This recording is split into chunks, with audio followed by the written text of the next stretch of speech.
Doing, lads. Hey, let me hit you with the yarn, bruh. Welcome to my city, lads, Sydney City.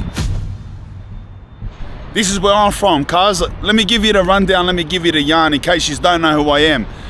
I'm from here, this is where I was born, cuz. I can't get any more Sydney if I tried. I grew up with my mum in a block of flats, 2 streets that way from a little kid. When I was a teenager, I got caught up in crime, drugs, 1 street that way. End up a heroin addict, spent most of my life in jail, and now I'm a YouTuber and I live in those apartments there, and life's very different now. So this can't be any more where I'm from. I'm Australian to the bone. Let me get into this, cuz. Let me get into what we're doing. My background, genetically, right, my ethnicity is Spanish, Dutch, Scottish and Irish. I'm very unique. Well, actually in Australia that's not that unique, but I'm very lucky. I have 4 distinct backgrounds, and my grandparents are actually from those places, right? My Abeulo, he came from Spain on a boat, whatever. My grandma, she was born and raised in Scotland. My Oma was born and raised, and actually my dad too was born and raised in the Netherlands. And my mum's dad, he's Irish, but he's an Australian Irish man, right? But he's a very proud Irish person. And the point of what I'm saying here is, when my Abeulo passed away a year ago, he made me make him a promise that I was gonna visit the hometown where he was from, where he grew up. And that's a village called Villanova, outside of a town called Abeulo, in a district of Spain called Galicia, in the top left part of Spain, in the northwest part of Spain. And I made that promise to him, and he was happy. Like I said, you know what, I'm gonna go there, I'm gonna visit your home, your actual house. I got his address, everything of his childhood home. He was like, he had tears in his eyes when I told him that, and he passed away like a week later. And I still haven't done that. I still haven't done that.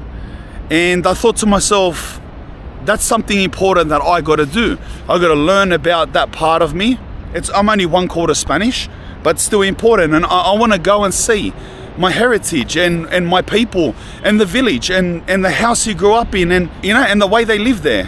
And then I thought to myself, you know what, I'm gonna do that, but why am I only gonna do that for my abuelo? I wanna do that while I'm over there. I'm gonna do that for all of my grandparents.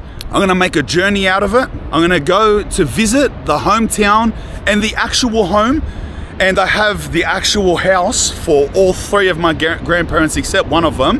One of them I just know a general location, but we'll figure it out as we go. I've left my house, I've said goodbye to my family. They're still there. I've got my backpack, and we're on the first part of this journey, and we'll vlog the whole way, right from here all the way through. We're gonna go to Spain first, we're gonna go to Netherlands second, then to Scotland, and then we'll finish in Ireland. And we'll vlog the entire way, and it'll be like a 4-part series, and every part is like, I begin the next leg, and I take the journey all the way through to the village, to the exact house, and we end it there, you know? And I also want to experience what it's like in those villages. I don't just want to get to the house and then, okay, that's the house, bye. I just want to see how they live, you know? Eat the local food, walk the local streets, sit in the local park, you know, just to get a feel for my background, bro, because it's important, you know? Like I said, I'm Australian. If you ask me what I am, I'm Australian. I am not Dutch, I am not Spanish, I am not Scottish, I am Australian, but I have that blood, and I am part Dutch, part Spanish, part Irish, part Scottish, you know what I'm saying? So it is still important, cuz, and this is out of all the travels I've ever done, this is going to be a very significant thing in my life that I'll remember forever. And this story, if you're from other parts of the world, you might not be able to identify with this, but as Australians, most of us Australians, we all have mixed backgrounds. We are all like a Scottish background, or we're part Portuguese, part Irish, or like, I don't know, I'm Australian, but I heard my nanny's German. This is the story of every Australian, and unfortunately, because we're on the other side of the world, we completely lose connection with all of that part of us. There's good and bad in that, you know, it helps us identify more as Australians, but most Australians you ask, they'll say, yeah, my last name is this because I am part German, but they won't know anything about where they're from or who their family is. So yeah, I'm doing this sort of like as a regular Australian, you know what I mean? And what I'm doing would be, if a regular Australian done this, they'd be going through the same thoughts, feelings, and confusion at the same time, you know what I mean? Oh, so that's it, bro. It's just us. Me, you, the camera, the backpack, let's go, cuz. What a beautiful city this is, bro. I love this city, cuz. Sydney, I'm gonna miss it. Every time I go, I'm gonna miss it. My family just up there on the balcony. They're up on one of those balconies waving at me. Yeah, this is gonna take 2 weeks, this whole journey. Even just this first part, this episode you're gonna watch now, the first stop we're going now, this episode is to my Abeulos, and that's in a Spanish village called Villanova. To get there, we're jumping on a train here, we're flying to Kuala Lumpur, we're flying to Istanbul, then we're flying to Porto, Portugal. I'll tell you why after. Then we from Porto, because I'll tell you why now actually, because that's the closest to the village in Spain. Is actually the closest major city is actually Porto. So it's like this part of Spain, Galicia, is right over on top of Portugal. So we're landing in Porto, we're getting a rental car. We're driving deep into the countryside of Porto and we're staying in a little Portuguese village in the middle of nowhere. We're sleeping there the night. We're waking up in the morning, leaving early and driving through Abeulo to Villanova to the village. So all of that is in this episode. So we're going through like 4 or 5 countries, just this vlog.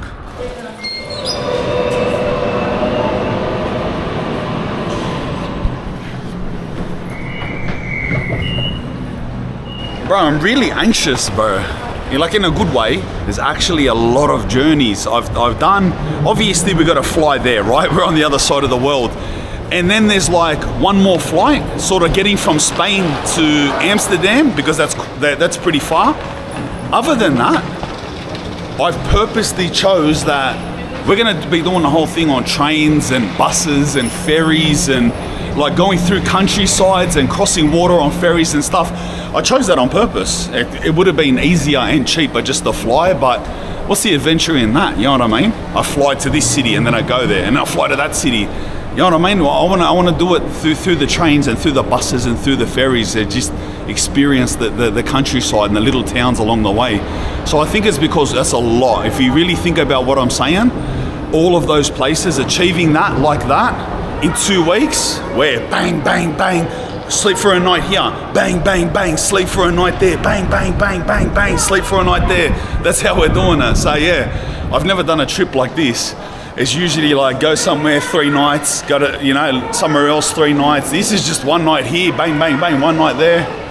And I don't know where I'm most excited about, like, although I haven't been to any of the homes or the hometowns before, but I've been to Spain before a few times, and I've been to the Netherlands already twice, so this will be the 3rd time. But it's different, going to the villages is different, I understand, but on the UK, like Scotland and Ireland, wow, cuz, wow. And even the way we go from Scotland to Ireland, we're going through and then by boat through Belfast, through Northern Ireland, and then down in past Dublin to Limerick. But like, wow, cuz, that's all new to me, cuz. Like, that's very exciting. But that'll be like episode 3 and 4. They're the last 2 places. Their first leg is Malaysian Airlines to Kuala Lumpur at 1 something. I think it's this. I think it's that, 105. Would it be that? It has to be. Skip that line mega, bruh. I've got all 3 boarding passes. Sometimes, bro, if you get to an airport, you got to check out and check back in like it's a mission. But we got all 3 tickets. So the whole way to Porto, we're sorted. We're flying business the whole way. Listen, I'm not going to bore you with this. There's so much going on in each vlog in different countries just to get there. I'm not going to bore you with business class reviews on each of the flights. Show you the cabins and that, but yeah, we're going to get to the important stuff. But it's good, you get to skip all the lines, bro. They were lining up for like an hour, look at them all. At some point, not now, I might upgrade this. I got a bunch of these, but I don't know why I chose to bring this little one.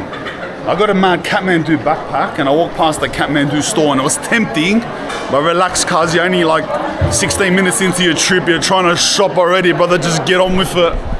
Full AFP getting around with machine guns, lad. Matey at the front's got like, I don't know the name of it, cars, Call of Duty guns, let's oge. We can go to the business lounge or we can explore. I've been to this airport 692 times, lad, so it's nothing to explore. We steal some cologne and then we oge. Bro, let me tell you about this.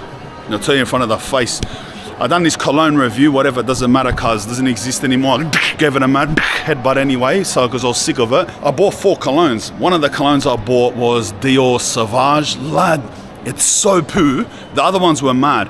So what I decided then, I go, that can be the thrasher. I'll thrash it through Europe 2 weeks, hammer it, and I'll chuck it out. I regret even wearing it. Like, it's day 1 of it. I want to chuck the whole bottle in the bin and just buy another one. You know what I want to steal?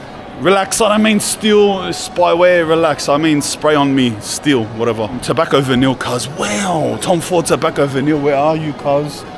Where are you? There, cuz. Wow, brother. I'm not telling you to buy it, it's a rip-off, cuz. It's a rip-off. But this tobacco vanille, wow, brother, get on me. Oh, it's empty, cuz. Brother, it's an international airport. Refill your stuff, lad. We got a snooker one, they're all empty, lad. Alright, I hate this airport, bruh. Worst airport in the world. We're stuck with Savage. Bruh, let me show you something. Have you been wondering what this little device is, lad? This is gonna make maneuvers, cuz. Whenever I need to do something with two hands and you get a Call of Duty POV, lad, like a first person view, watch this, lad. It clips, my camera clips on it, cuz. Look, keep this transition editor, because I want them to see how simple it is. Bang, I flip it around, I click it onto here, boom. Look at that. Let's huge, cuz. I can walk around and just, lad, what do you all can tell you about Adelaide? Let's huge, cuz. Go in, ride a bike, do an uppercut, eat a burger, climb a ladder, you know what I mean? We can do everything, Adelaide, you know what I'm saying? Hey, then I can just unclip it quick, unclipping it's harder. Look, no, it wasn't that hard actually. Back on, alright, how mad's that? Anytime I need both my hands or walking or somewhere where I can't blatantly hold the camera, going into some shops and I just bang, stick it there and use it just POV, lad. Later, Sydney. See, the skyline looks hectic, eh? You know what I love, bruh, about living where I live? Right next to Centrepoint Tower. It acts like a pin drop. You know, like on Google Maps, you drop a pin in a location. It literally looks like a pin. And no matter where I am, I can see Centrepoint Tower like a pin. And it's like, that's my home. My family are right there underneath that, no matter what. Flying in from overseas, off in the distance, bang, there I am, bruh. There they are, lad. Here we are, bruh, gate 50. Let's go suss out our plane. The flights are split more even than usual when I travel to Europe, because I usually go somewhere in the Middle East, Doha or Dubai, and then it's shorter from there, but this one it's split a bit more evenly. Usually it's like 16 hours and then 8 hours and then 2 hours. Now I think it's like 10 and 10 and 8 or something like that. Don't count those mathematics, I made it up on the spot, but you get the point. It's more the ratios I was trying to reference. I can't actually see the flight times in my app, but I'm pretty sure it's like 10 hours to Kuala Lumpur. It's about 11 hours from there to Istanbul, and then I think it's 8 hours from Istanbul to Porto. We're landing in Porto. We land at Porto at 10 in the morning too, lad. We land at 10 in the morning, so what I'm gonna do is have to stay awake this whole flight. I've gotta stay awake this whole flight, not sleep at the airport, change over, and then the flight to Istanbul, sleep during that, and on the way also during to Porto. They gotta be my sleep time. So hopefully, ideally, when we arrive at Porto at 10 in the morning, we've had a full night's sleep. It's gonna help because we're gonna have a bed because it's business. Because we arrive at 10 in the morning at Porto, then we pick up the rental. We're not staying in Porto, we're leaving straight away. I've been to Porto like 4 or 5 times, so I don't mind, but we're leaving Porto straight away and we're driving towards the Spanish border, and then we're spending the day and sleeping there before we wake up. So I gotta time these sleeps properly, otherwise we're jet lagged and we're up all night doing all-nighters and miserable. Thank you. Oh, hey, oh. Wow, come on the shoulder and shadow boxing down the way to the plane cars. Wow. Thank you. Little sauce of the residents. Oh, what's this? It's alright, it's alright. Oh yeah, little cupboard. That's mad. It's good, I got like a single suite. Heaps of them are double, look, double. It's mad. That's mad, man. We got a view too, cuz. We got a view. That's the hat there, brother. Ushay's Africans. Penetgar the Penushay's Africans. That's it, brother. That's it. Boom, lad. Don't touch me. Get off me. Alright, we're leaving, lad. We're leaving. The seatbelts are like car seatbelts. Look. Going.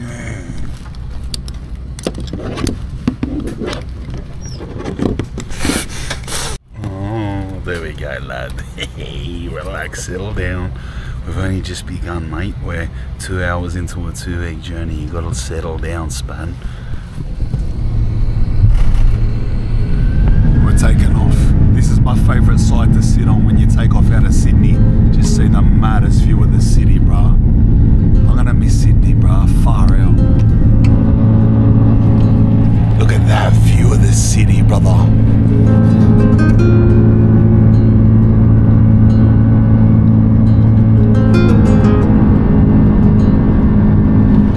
Say it's hectic, eh?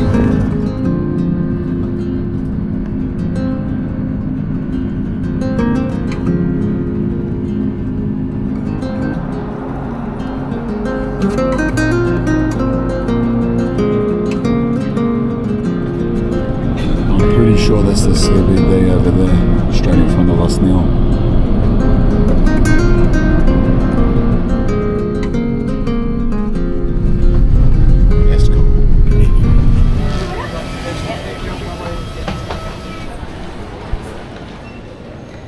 Alright, boom.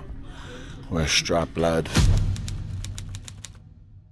I feel like we've been on a big journey already, cuz we're not even quarter of the way. What are you talking about, cuz? We're not even 1/6 of the way, lad. Villanova, lad, that's our destination. The village of Villanova. Alright, we're boarding. Let's go. Bro, I was hanging in there, cars. I was so tired. Yeah, business. Bro, I was barely staying awake, lad. Let's go.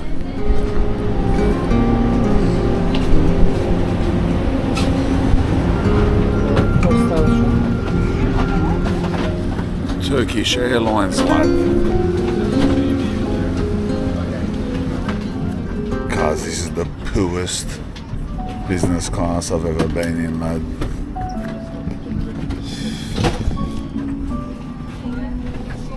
Poo, brother. Who cares, man? We're going to sleep and that's it.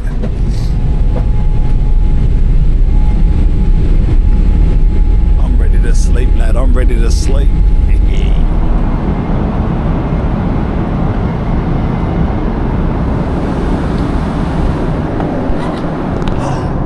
Bro, well, cars, what a sleep.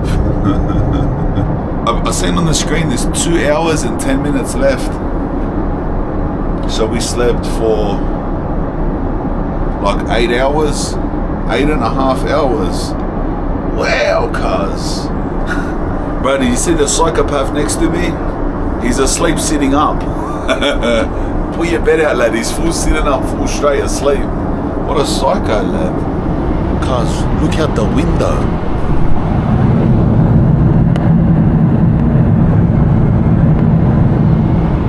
Bro, look out the window, it's just some massive ass city, bro. I wonder where we are. Oh, that's Lebanon. That would be Syria, wouldn't it? What I noticed, we were flying over Iraq and we still are, not Syria, because we were over Fallujah and now Mosul. Fallujah and Mosul.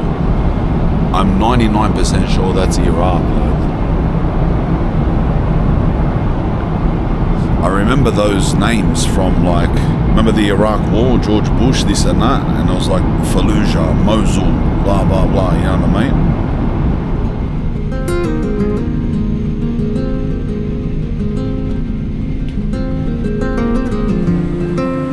Thank you. Oh, it's so cool out here. The plane was getting hot. I was too lazy to take my jumper off, lad.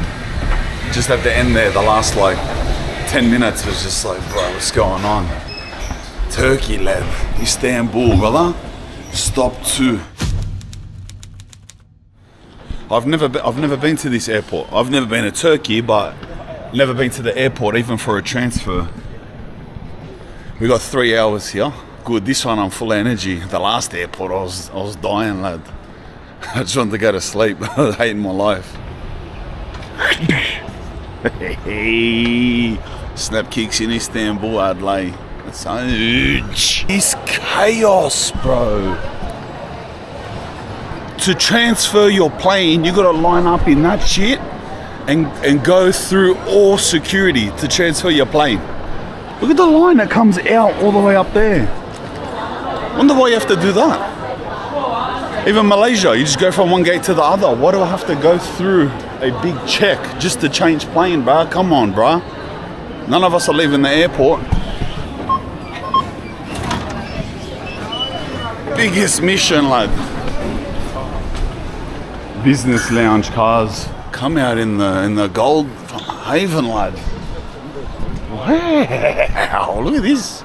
Look where you come out to, lad.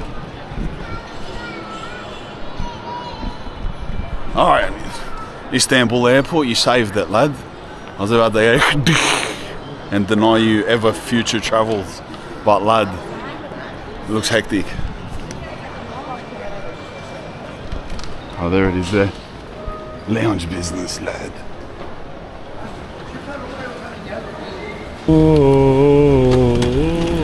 Oh, wow, cars. Look at that business lounge up here, lad. Showers. Alright, we're getting a shower, cars is what we're... Oh, these are like... I want to try to get an hour shave, but and we'll have a little snipe around day after that. Alright, the waiting time for a shower is 2 hours, bro. 2 hours, lad. So that's not happening. We leave in 2 hours. Actually, after all of that, we leave in an hour and 48 minutes. Wow, cars. Big bougie business lounge. Piano that plays itself. Look, bro. Hey, settle down. AI piano. Hey Siri, play me a song, mate. Chat GPT. Leave the piano keys alone. What are on days? Because if I can't have a shower, what's the point of being in the business lounge? I'm going to sit around, patting myself on the back. Business lounge. Then touch me, cuz I'm grabbing a water, I'm cruising. What else am I grabbing? Tens of thousands of dollars for these bodgy business flights. When I seen shower on the board, I was like, yes, lad, I'm hanging in there. Because, bruh, like, we're flying out of Porto Airport, straight out the airport, jumping in a rental car and driving 3 hours into rural land. So that's still ages, cuz. That's the next opportunity to have a shower. Like, what am I gonna do? There's no point changing my clothes if I'm dirty underneath. What's the difference? You know what I mean? I put a new shirt on and it's all sticky, and what's the difference, cuz? The shirt's not the issue, cuz. I wonder if I can... Nah, there's nothing I can do. I was gonna say, I wonder if I can pay someone. I don't even have their money. What am I gonna tap someone's credit card? Go away. I just asked the lady when I left, I go, is there any other lounges? And she goes, yes, there is. The same lounge is opposite C1 gate. Maybe they'll have showers available. I don't know how far that is, cuz. Alright, this is the other one. Even if they say like 40 minutes wait, sweet, we'll just kick back in the lounge and eat like the lounge. No! Bruh, it's even worse, lad. Oh, lad, this one doesn't have a lineup at it. It might be Eidswa. It might be Eidswa, lad. She said the same thing. 2 hours waiting list for a shower. I was about to walk away. The plane is in less than 2 hours, but what can I do, cuz I'll hold on to their buzzer. If it buzzes, it buzzes. If it doesn't, it doesn't. Spewing, lad. Buzz, they got little kitchens in the middle here, cuz. Look at that. Looks like they're making gozlemers. Gozlemers or kebabs or pides. I don't know what they were making, bruh, but I just had to chug one of those three out there because I don't know anything else, lad. Look at these fresh ingredients, lad. That's cracker hard, like. Jars of honey, everything. Watch me do a little plate. Honeycomb. For honeycomb, lad. Cuz, that's pretty much the best business buffet I've ever seen, cuz. Like, regardless of the shower time, bro, the food, look at that, cuz. They got a baker, someone else is frying some stuff up. The stuff's hectic, lad. I don't know if there's anywhere to sit, but the stuff's hectic, lad. Look what I got, cuz. Like 4 different types of olive, feta cheese, a cottage cheese salad, tabbouleh. I don't know what, some sort of spicy dip, a couple salads. Hectic, bro.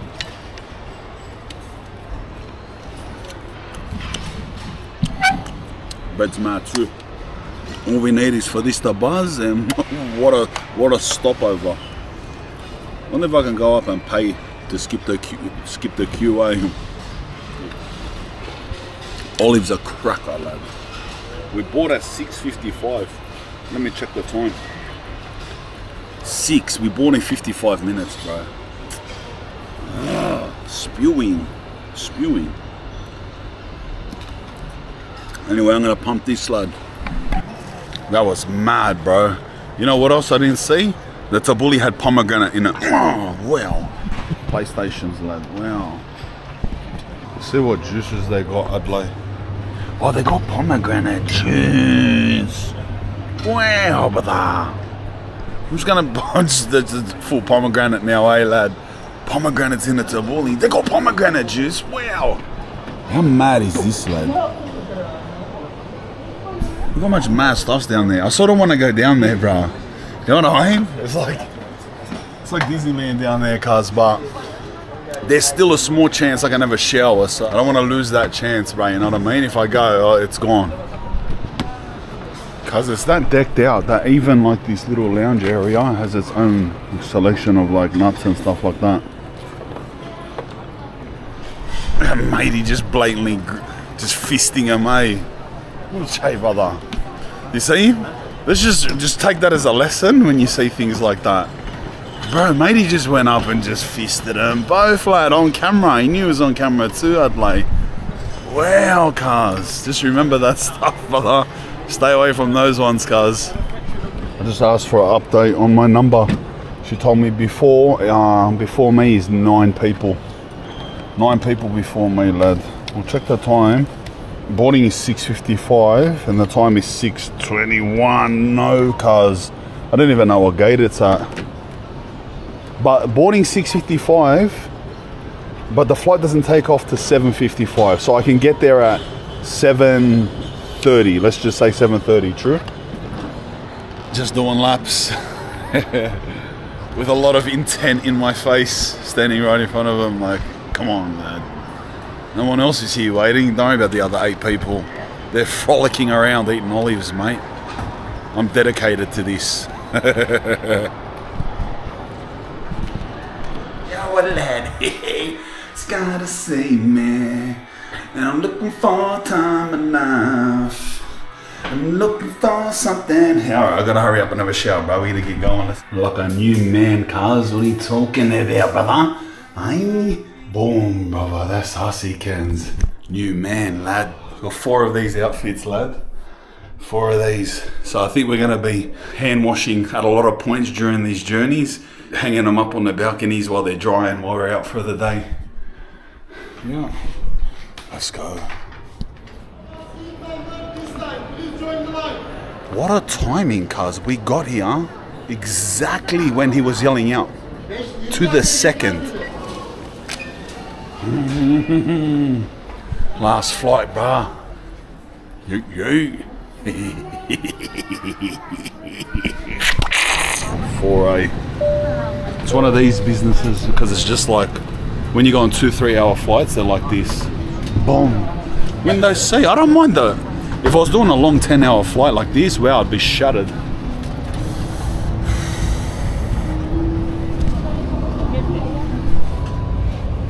What a peaceful music.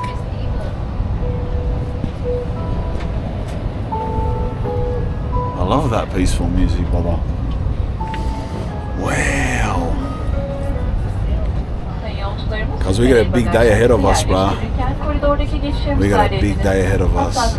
Cruising. We're taxiing. See you later, Istanbul. We're going into a full thick rainstorm, lad. Look at that.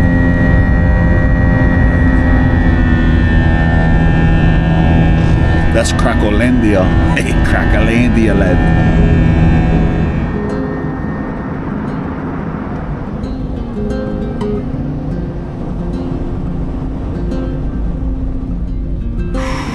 finally at Porto, bruh.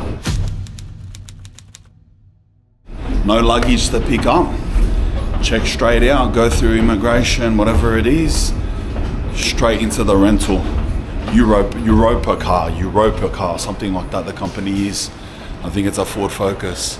So we're gonna jump straight in that and blitz it, lad.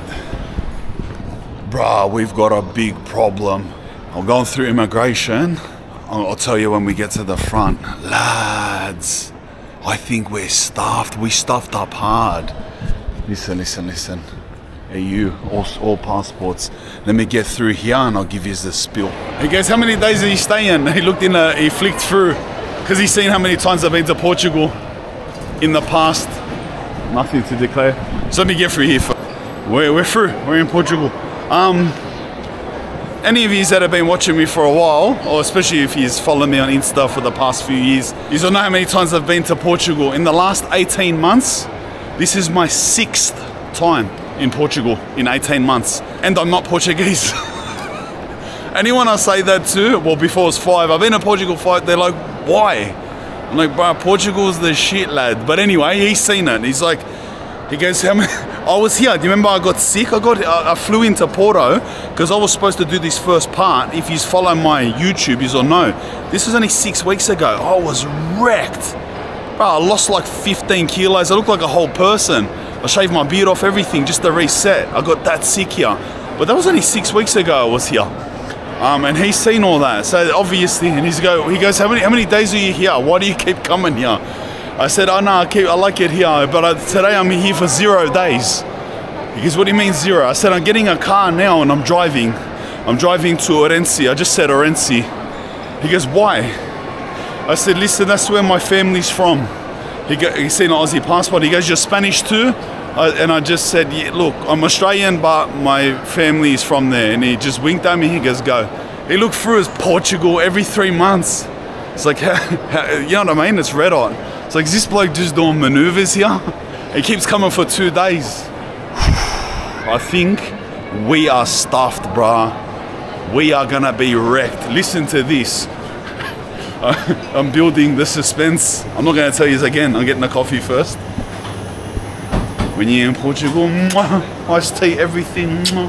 When you're in Portugal, you just gotta kiss everything because they're not too happy about it. They're looking at me like I'm a beginner Spain.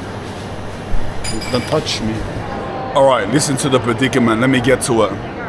We are 100% out of whack with sleeping hours. We are the walking, talking definition of jet lag, and it's going to kick in about 3 hours and it's over. So we slept on the long flight, the only flight we could really sleep on. I couldn't sleep on the first one, the third one was short. So we slept, right? We woke up 3 hours before we landed in Istanbul. We stayed in Istanbul airport for about 3.5 hours, so that's 6.5, and we're just on a 4.5 hour flight. We have been awake for 11 hours as of right now, 11 hours. And it is 11 AM.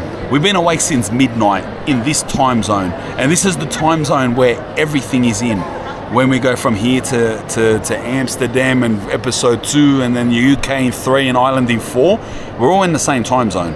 And we are 100% out of whack. So it's 11 in the morning, and by 1 o'clock this arvo, I'm gonna be out of it, cause 2 o'clock, 3 o'clock. What are we gonna do about it?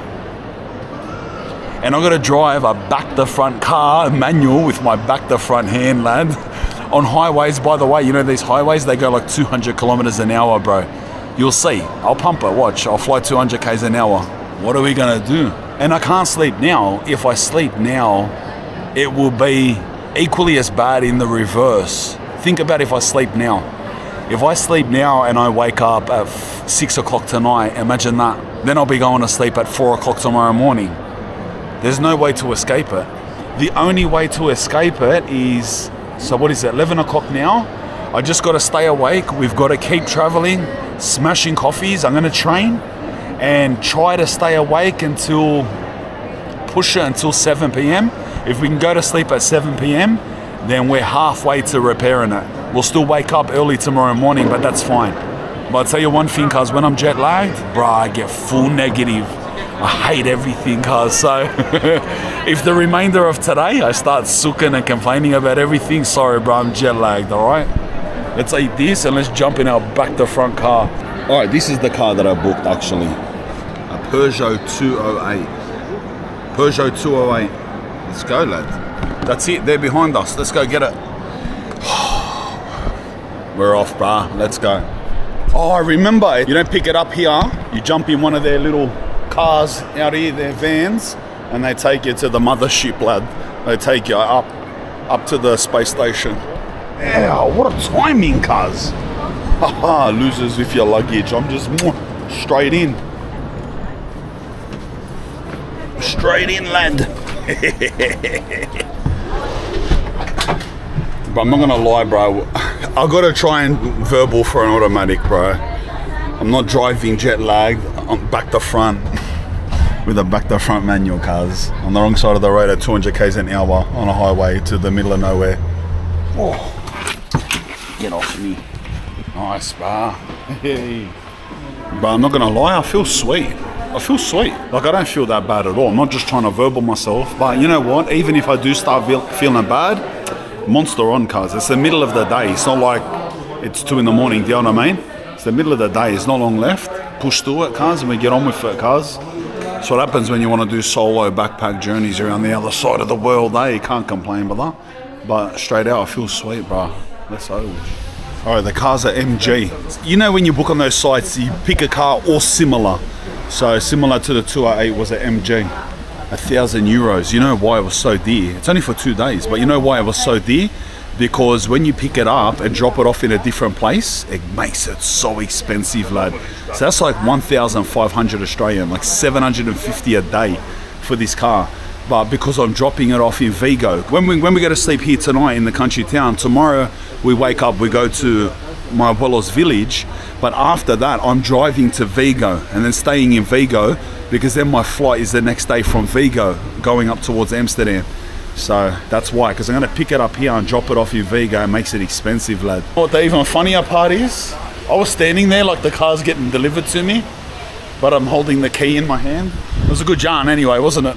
Where's my car, bro? There's an ugly orange one. Is that it? Let me press this key. No, that's not it. Alright, it's not that one. Where's the other MGs, bruh? Maybe I was supposed to wait over there. I'm confused, brother. Just give me the key and I say nothing, cuz. There's not even any other MGs. MGs! Alright, I'm walking around here like a clown. Oh, I'm so confused. That's the only MG in the parking lot. Alright, maybe you are supposed to wait here. Walking around like a hero. Tell you what also I got. You know, I got the on the shoulder POV Call of Duty. And they think I'm a spinner. I don't care anymore. You know what else I got? Cars, look at this. Look at that, lad. It's like a hectic, like, it's supposed to be for around your neck. You know those things like you're supposed to wear it around your neck? But it's like flexible metal, cuz.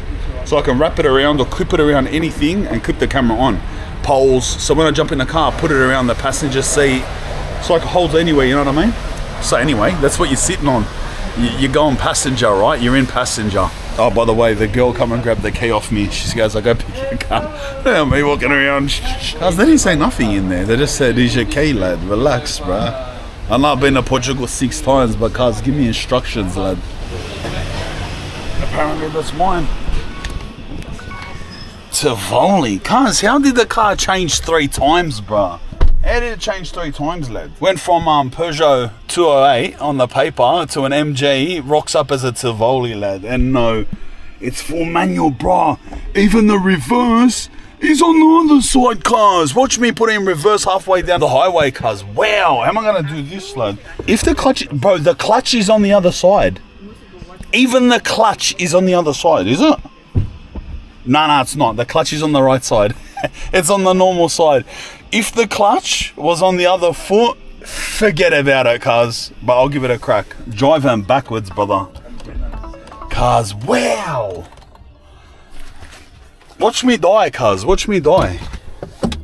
See? What I do? I get your passenger right, then touch. Alright, cuz. How do I start this car, bro? First, second, third, fourth. Cuz, this is ugly. Bruh, wish me luck, cuz. What's happening?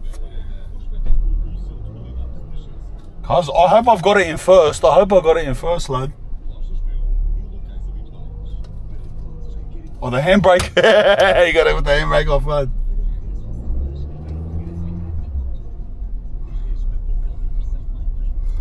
Bro, everything's back to front, cars. How do I do the blinker? Alright, which way am I going? But what are you talking about?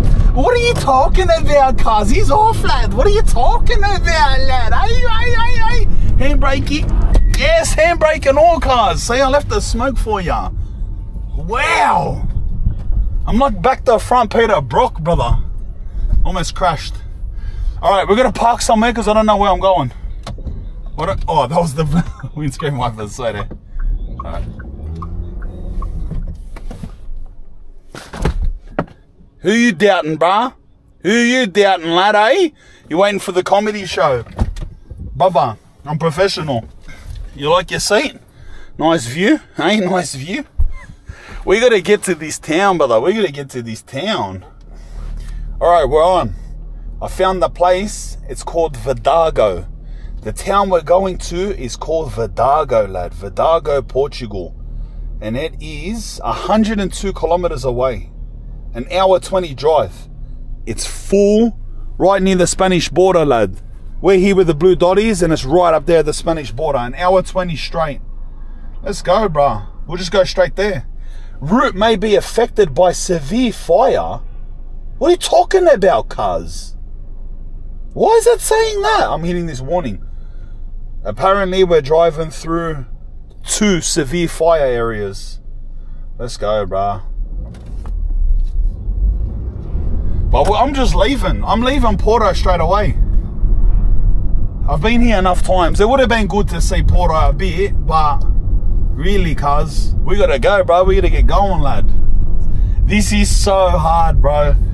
Following Google Maps through streets I don't know, in the middle of all of this is the biggest mission out, cuz. Yeah. Bro, it's not even on that side, bro. Right, everything's a mission, cuz. Cuz, this is the hardest shit I have ever done. And the only hard part is this phone, lad. I don't know where to jam it, cuz. Bro, come on, bro. I don't know how to do all of this, cuz, whilst trying to look at a phone and follow instructions. You want to race me, cuz? Let's go, brother. Hey, phone or not, lad, don't touch me. Hey, double clutching on the highway. Mwah, let's go. 6 gears, lad. I've got 6 gear, guys. Blinkers on and all. I've got to find somewhere to put this phone, cars. All jokes aside, it's got to stay somewhere. Like that. Alright.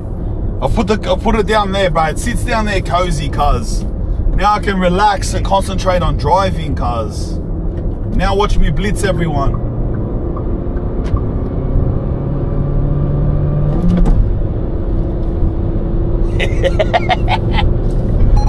Yes! Shut your mouth, you stupid car. Laters. Alright, now we're on the big highway. We're just pumping. This goes all the way to Braga, that other city. And we're going to turn off a bit before Braga, and we're just on this the whole way, lad. So let's pump it. We can check in an hour and a half at that place. And it's an hour and a half away, so perfect timing. Let's go.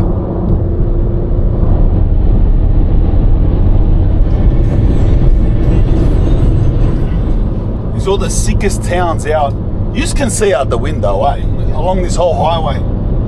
Guys, everyone drives that fast, bro. I'm in the slow lane. I'm doing 145. I'm with the slow cars, cars. Cars fly past the other lane at what? 170, 180, bro.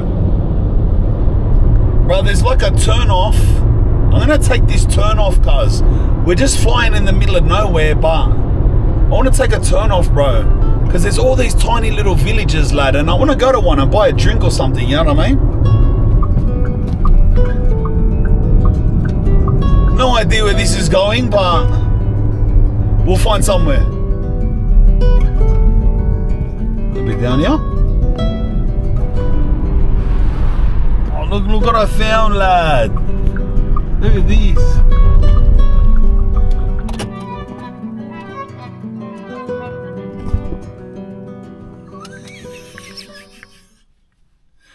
Thank you for that. Thank you for the outro, car. Wow. Can you get any more wog than that car, lads? Oh, right. A little violin, a little harp. Right, look where we are, cars. So we're cruising along the highway, and just to the left and to the right was just the most beautiful, like, valleys and hills and mountains and little villages. And I was just going past them at just top speed, and we've just been on plane and airport and plane and airport and, you know, like, car, and like, bro, relax. I just want to stand somewhere. Do you know what I mean? Like, I just want to stand somewhere. This place smells beautiful, cuz. There wasn't a turn off for ages, bro, and we were flying at like 160. So I seen an off turn, a few streets, and we ended up here, cuz. We're actually not far from the village that we're staying in, the little town, whatever you call it. It's about 22 minutes away, further towards the Spanish border. But I thought we'd stop along the way, cuz.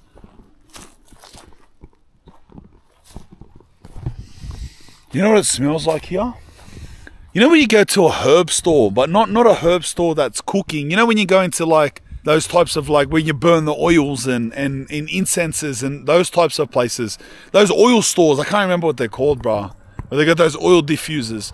The nature smells like one of those stores, lad. It's hectic. Brother, there's a snake there. There's a snake! Lad, there's a snake!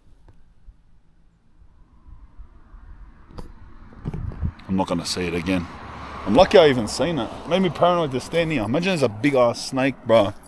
I don't know what's here, cuz. Move. Portuguese countryside, relax, cuz. Doing a Bear Grylls, brother. Get off me, bro. 2 minutes I see a snake. I remembered I'm on planet Earth, lad. I want to suss out what type of animal. There's no bears, no Portuguese bears. Let me ask ChatGPT.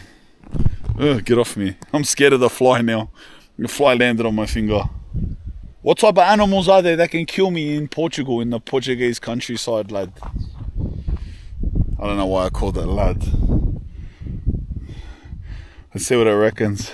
The Iberian viper. The venomous snake is found in Portugal. Its bite can be dangerous, and you can die immediately with no attention. The wild boar. A European scorpion. Move. Don't touch me, brother. And ticks. Ah, get off me, bro. I don't want to do this no more. I dirtied my shoes too. I'm jumping back in the car, brother. You had me at Iberian viper. Bro. You stained my shoes, cuz. What's that? My shoes are full stained. Look. Bro. Iberian viper. I'm out of here, cuz. Let's get to this village, brother. Whose idea was this bodgy pit stop? Where's the highway? 60 k's to the Spanish border. 9 minutes away, lad.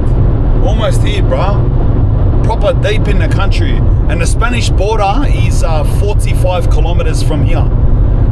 So it's probably only like 30 k's from where we're staying. See it down there? I think that little town down there, cuz, in the hills. Oh! Oisies, Snudlicious, welcome to Verdago, bro. Welcome to Verdago. Hey, it's a little town, lad. That's huge. Red lights and all, cars. What's this light for? There wasn't even a street, bro. What are you talking about? Wow. Cars, this is mad. This is gonna be sick, lad. Bro, look where we are, cuz.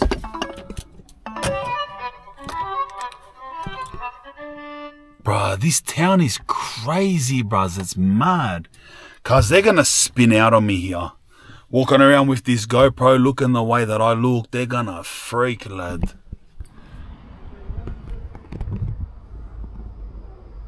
How mad's this place, lad? How hectic is it? Look at that old, like, abandoned thing across from us. I'm gonna stick his on my shoulder. This little place has, like, all old ladies sitting in there eating. Buzz, it's not even anywhere near here, bro. It's 3 minutes drive, cuz, down that way. We're to jump back in the arcade and drive. Alright, it's down there and left. It's down that street. 2 minutes drive.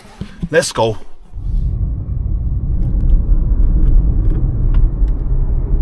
Baba, that's us. This is us. This is even better, brother. Let's go. It's like it says it's here. I gotta find out a picture of what it looks like.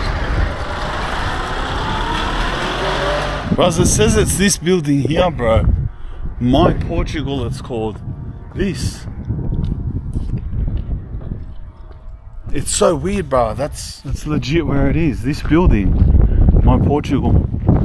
But that's an abandoned building, cars. Don't tell me that, lad. What's going on, bro? The Iberian Vipers are back at me, lad.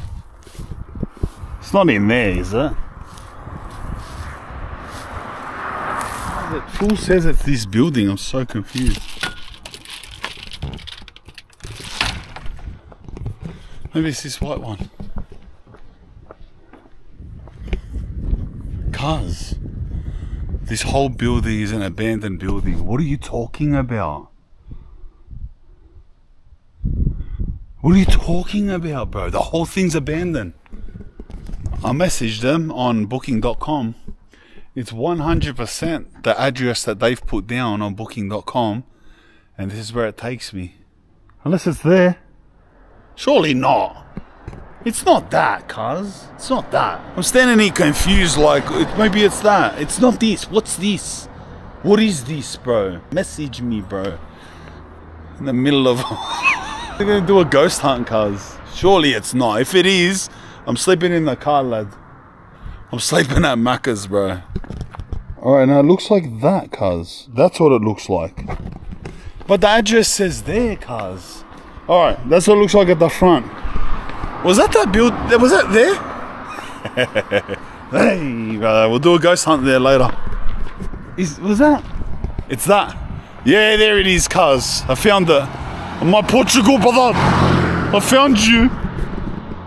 There we go. Here we go, cuz.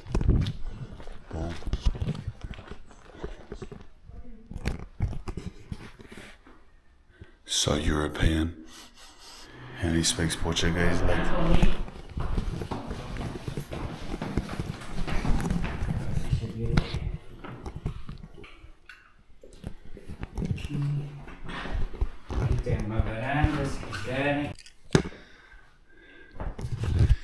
Wow. This is so European, ladder tactic. Oh, hectic little veranda. Let's go. He's coming back. Yeah. Hmm? Oh yeah, thank you. Thank you. Okay. Thank you.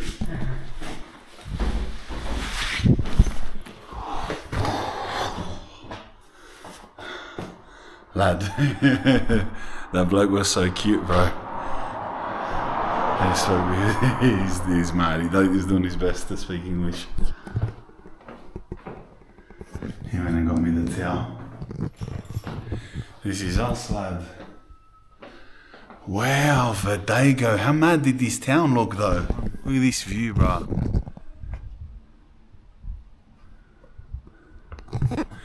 Alright, let me get in here. Freshen up on that. Plug the chargers in. Charge everything up. We'll go for a little explore, eh? We got half the day in Verdago. We'll go for a little explore and get a feed, but just let me freshen up on that. Bro, I can't believe I done that to my shoes, lad. Look at that. Full stain from plants, bro. Look at that, cuz. That's ridiculous. We're probably not going to be able to buy new Asics or new shoes until like Amsterdam. I don't think I'm gonna be able to buy them. Not here. I'm not gonna be able to buy new shoes anywhere near where my Abeulo's from. Maybe in Vigo. I'm probably gonna have to wait till Amsterdam. But anyway, who cares, bro? Shoes are a bit dirty. It's not a fashion show. No, I should have wore grey shoes. This is how I pack, bro. If you're wondering what's in my bag, this is how I pack. Look, I roll them up. There's 4 ASIC shirts, 4 of these shorts. One, bang, I've got more.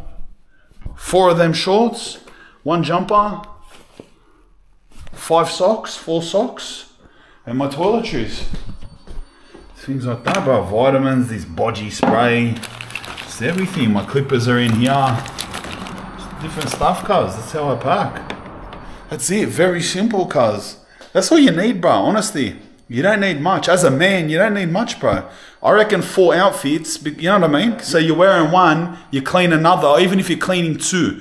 Even if you're cleaning 2 outfits and they're hang drying or they're at the dry cleaners and you're wearing 1, you still got 1 spare no matter what. 4 is like, it's a mad buffer because really every 3 days you should be cleaning your clothes, you know? Yeah, that's it. That's me, nice and simple. Oh, and then there's just my gadgets. So all of my electronic stuff, obviously. My laptop's in here. My laptop's in there, my MacBook. That's where I put all the files on, transfer to Dropbox, send them to my editors and my managers and all stuff like that.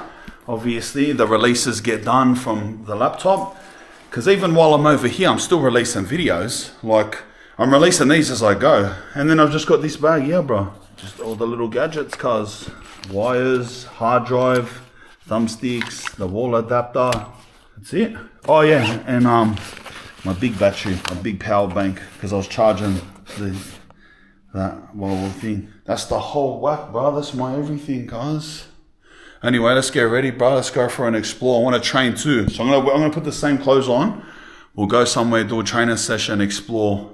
We've still got to do this push session. We'll go explore Vidago a little bit, try to get a feed and come back. Try to stay awake as long as we can. Pump another coffee or something. Stay awake as long as we can.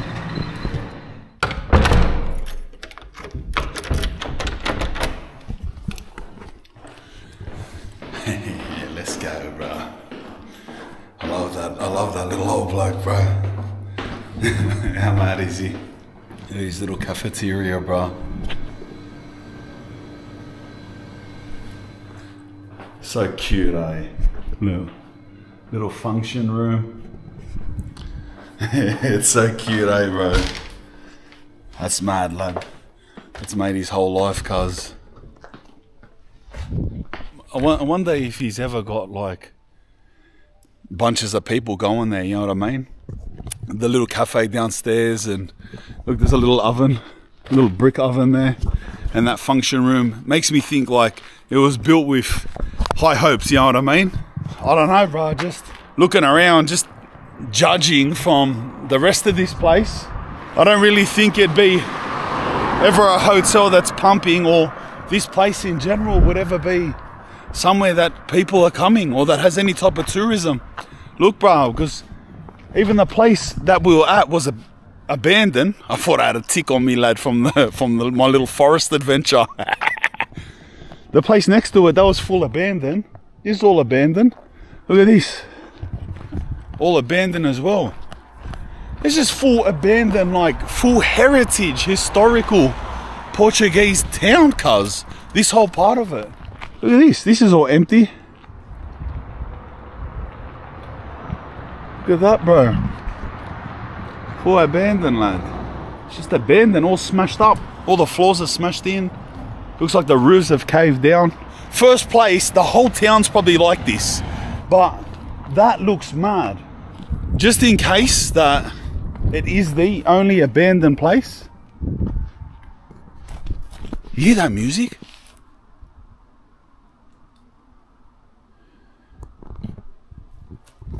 Wonder what this was, bro. You hear the music? That's scary, bro. There's like a violin coming from in here.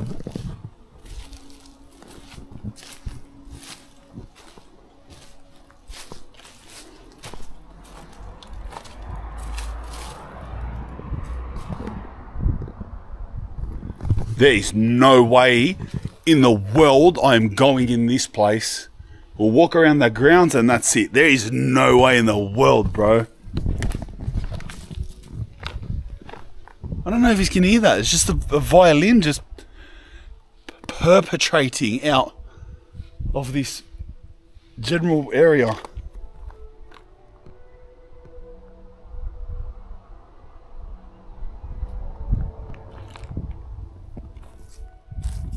What the f is going on? Bro, look at my goosebumps, look.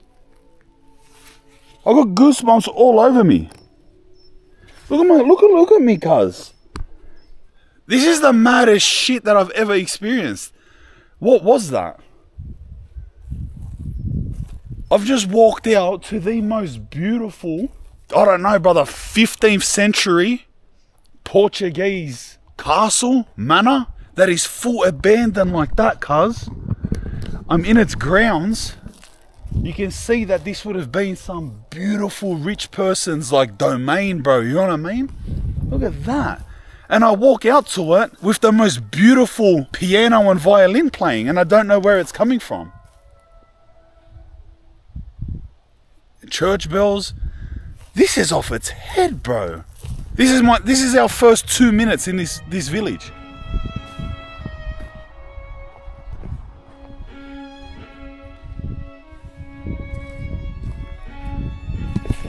Look at the size of this thing. Look at that, bro.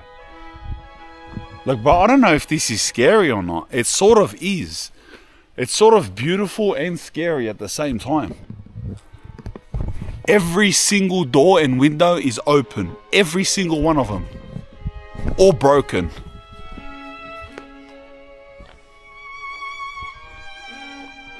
Oh, lad. Bro, wake up to yourself. I know you're just sitting there going inside as if, brother. What's wrong with you, cuz? What's wrong with you? I'm lucky I even walk near those doors, lad. The goblin can just reach out and snatch me up, lad.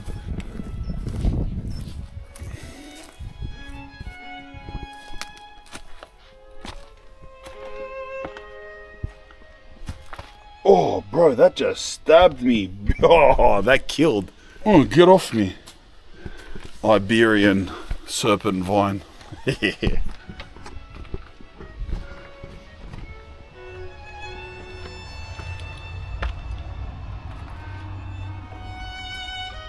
Bro, everything's caved in, look at it. This whole place is structurally very dangerous.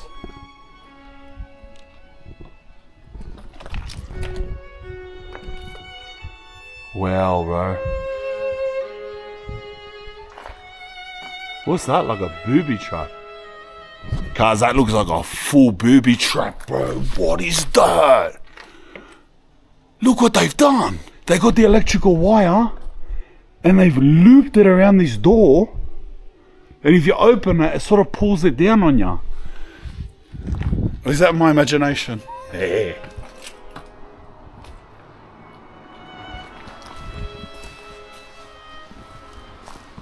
That's insane, brother.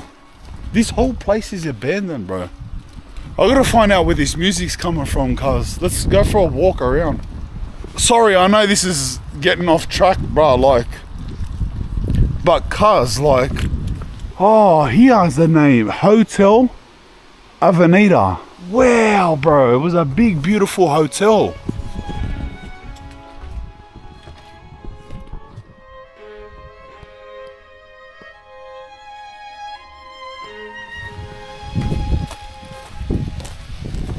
I'm also very conscious, it's not just I'm scared of the goblin, which I am.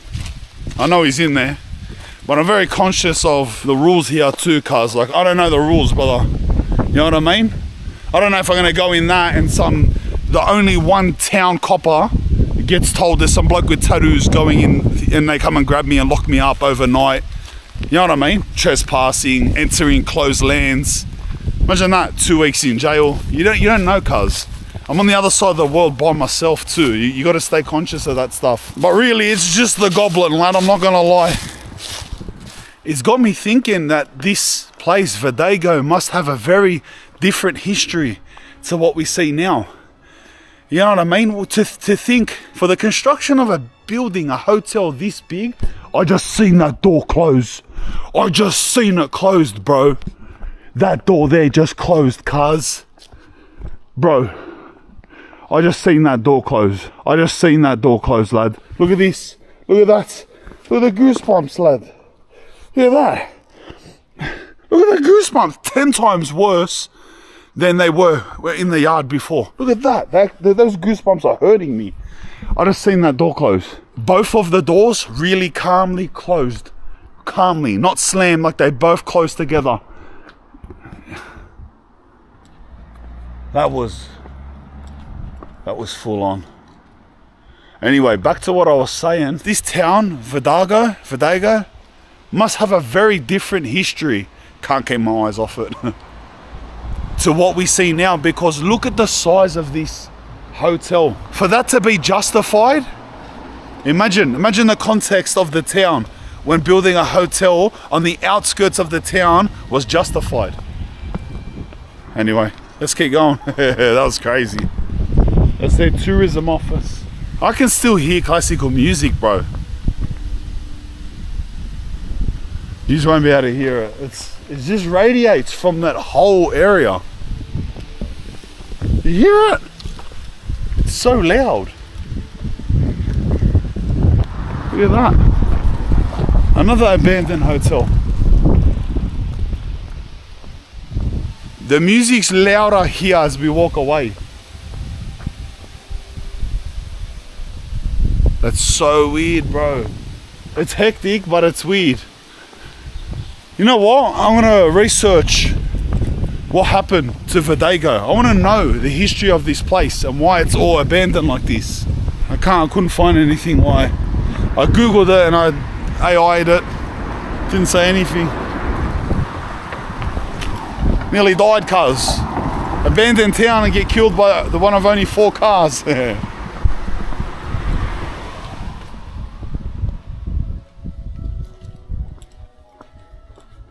I don't understand where that music can be coming from, that it is so loud that it covers the whole town. It's the best, but I've never heard of this before. Look at this big abandoned place, cuz. Like the whole town has a classical soundtrack to it. How mad is this little cottage, like, look.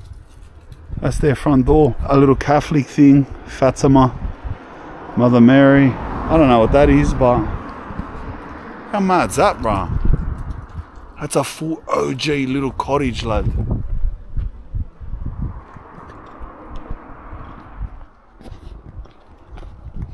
Oh, there's a little stream here. Wow, look how green the water is, cuz. Wow. The water's as green as the plants, cuz. Looks like we're entering here into the middle of the town, the main part of the town. There's none of these places look abandoned. There's a petrol station, and right in the middle up on the hill is a church. See it up there? Cuz, what a mad village, bro. What a mad village, lad. We stayed up the street where everything's abandoned, lad. Jokes, that's abandoned. The whole building's abandoned. Everything's closed though. Look, there was like some cafe. Abeulo snack bar. That's closed. Biela's bar's closed. It's Saturday 3 in the afternoon, for reference. Look at this, man, little street, cars. Let's walk up this street. Wonder what that is. That looks like it's a massage place. That's what that looks like, hey? Little residential lane. It's just a lane of all houses and that.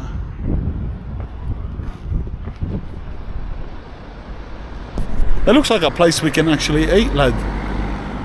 That looks like another mad abandoned place too, cuz. Oh, that's the place when we first parked, eh? Remember we parked there and we parked in front of that? I'm gonna get a coffee here, lad. Lucky I'll bring notes, cuz, because I don't think they're gonna take card around here. Did I bring a note? Please tell me. 50. I'll bring an iftar lad.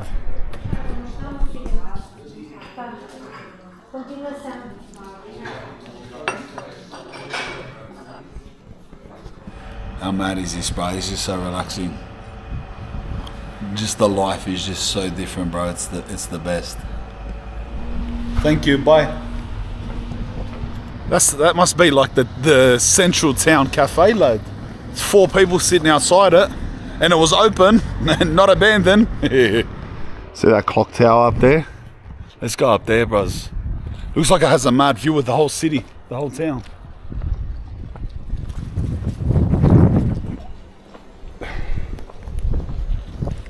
It's funny, see how the pictures of the men are, they're like either killing a pig or curing pork, like ham and stuff. That's what my Abeulo used to do. Hamun. He loved it.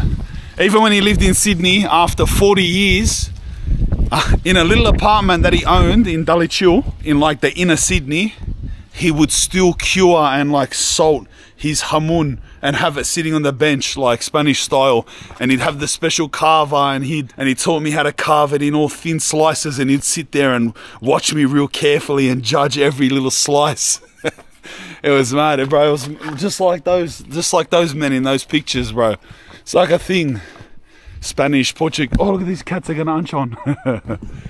Spanish and Portuguese people must as well. Just like ham, hamun is like every household salted ham. It's meat. It sits on the bench for months. Just on the bench. They just put a tea towel over it. But it's just so salted and cured and stuff. It just sits there. They take the tea towel off. So it's like keeps it dark, and I don't know. Just tea towel does something. Keep it moist or something. I don't know. And they just slice it. They put it on a plate with cheese and olives and stuff. It just sits there for months, bro. It's crazy, eh? This steep street. Yeah, it does. It leads up there. That's mad.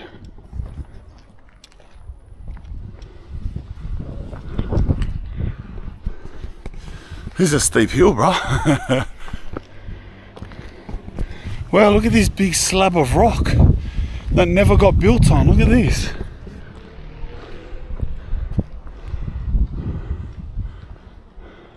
See down here, just there and all there, there's all piles of stones stacked on each other, like balanced on each other.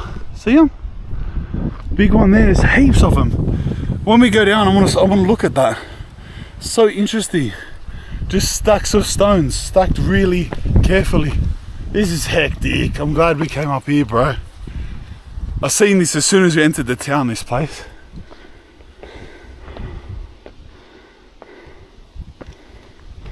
In this chapel, built by the will, commitment and effort of the Vietnamese population, that the benefactor Eugenia Jesus Moraes Campilho Tenavao has been buried since 1930.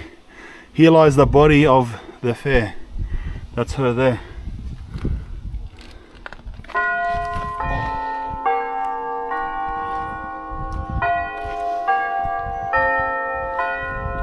Wow. Wow. This is where she's buried. How mad is that rain while we're here? We're too lucky, cuz. Well, who is she though? I don't get it. Like I know who I see her name, and they built this, and this is where she's buried. Look at this view, bro.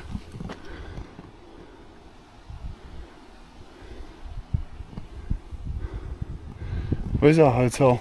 It's down there. Oh yeah. See right there on top of my finger?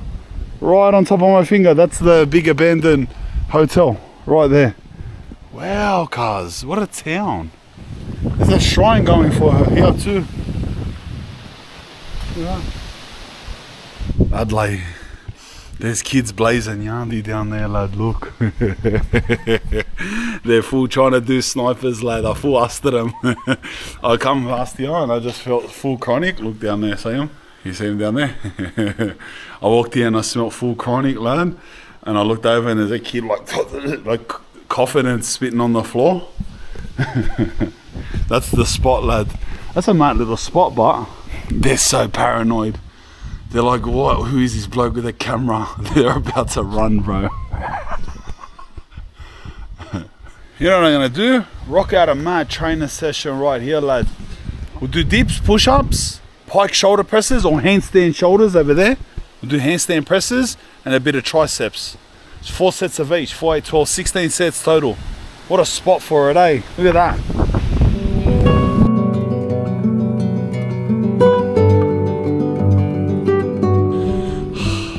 See, that's the session. Sorry, bro, I'm on the verge of crying, bro. He's not crazy, man.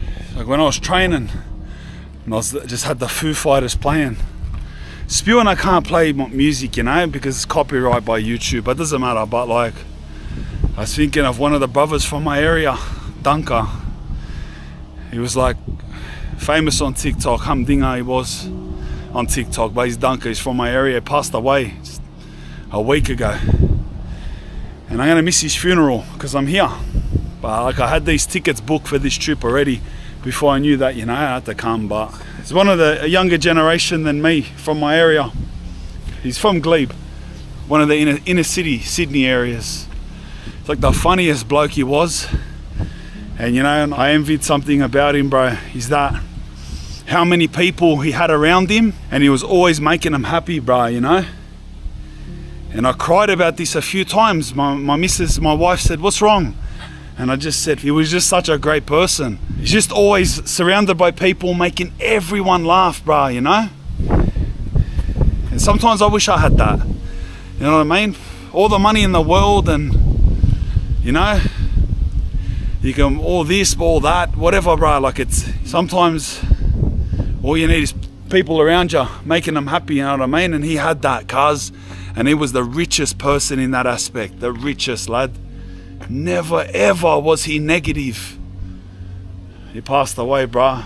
Even when I was looking for photos to post on my Instagram, if you follow my Insta, and I was just trying to look for photos of him by himself, and it was so hard. He's just always with bunches of people and they're always laughing, and he's always in the middle of them, like, just, you can tell he was just cracking some type of joke or saying something hilarious every photo. And then there's me. Never had a photo with anyone in my life but strangers. Like, I walk around and get photos with strangers like 100 times a day, and I just seen that and I was just like, wow, bro. I don't know, just this made me just remember it. A lot of my brothers have died. You know what I mean? My older brother overdosed also. My actual older brother, when I was in jail. And I got a message from mum. Yeah, and I wasn't allowed to go to his funeral. And then 2 of my best mates also. Stephen Ewan from Glebe too, from Glebe as well. My best mate. Matty McDiamond, my other best mate. There was a crew of like 5 of us, yeah, 5 of us. Yeah, they're mostly dead now. A couple of them are still alive, but they're still heroin addicts. Except Colombia. Colombia's my only friend from back in the days from the crew that's not a heroin addict. The other ones are dead, and the 2 that are alive are still heroin addicts. It just makes me think, bro, I'm like, look, it's just a spin out, like, where am I? Who am I, bro? Like, who am I? Like, what is this, cuz? I'm just a heroin addict from Sydney City, bro, you know what I mean? Just like any of them else, bro, but I don't know, cuz, how God gave me this freaky life, lad. Look at this life, like, bro, like, I'm standing by myself training in Abeulo and all of these crazy places on earth. But I do it for my brothers, you know? That's who I do it for. I do it for my brothers. All my best mates and my older brother. Because they'll be spinning out on me, bro, you know? They'll be seeing me, because I was the biggest heroin addict. I was the biggest prisoner, cuz, out of all the boys, lad. I was like, full, I was bad. They'll be seeing me, cuz, watching from heaven. They'll just be like, look at this bloke. He's just cruising around the middle of every country. What are you doing in the mountains of Portugal, Spanian? Go home, you silly man. Anyway, what a mad city, eh? Bro, you know what I found, cuz? Oh, bro, you know how there's that castle there, that hotel? Bro, about maybe like 300 meters behind that, there's this huge It's like double the size, cuz. You just can't see it. I'm gonna try zoom in on my phone, and I'll see if I can show you on my phone. I want to go there. See how that's the castle we went to? See there? Look there. Look there, cuz. What's that? That one. It's like a big, like double the size. Like it looks like it's been burnt down, but we'll go suss it on the way back. All right, let's ode. Let's skedaddle. There's those rocks that were stacked up. Remember I was saying? Look, this is Verdago. How much is that, eh? Little towns are cool. They got little things like that.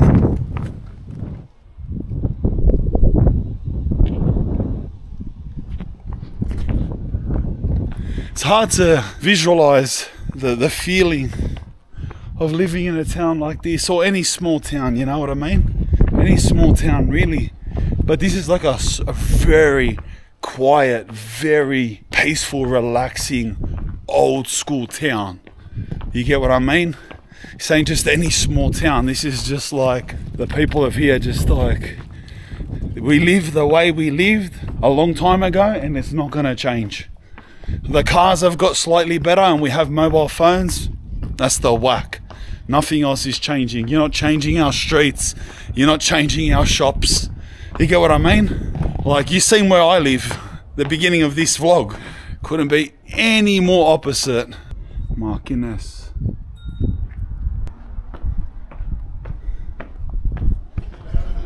It's mad, bro. They're all sitting at the cafe there.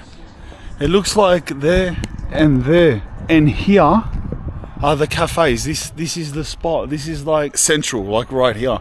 But there was like guys at the front of that cafe, and they had football, soccer, like on the radio with a real old school sound, just pumping. And I don't know what they were just drinking, or drinking coffee, and just, bro, I just envy this stuff, cuz.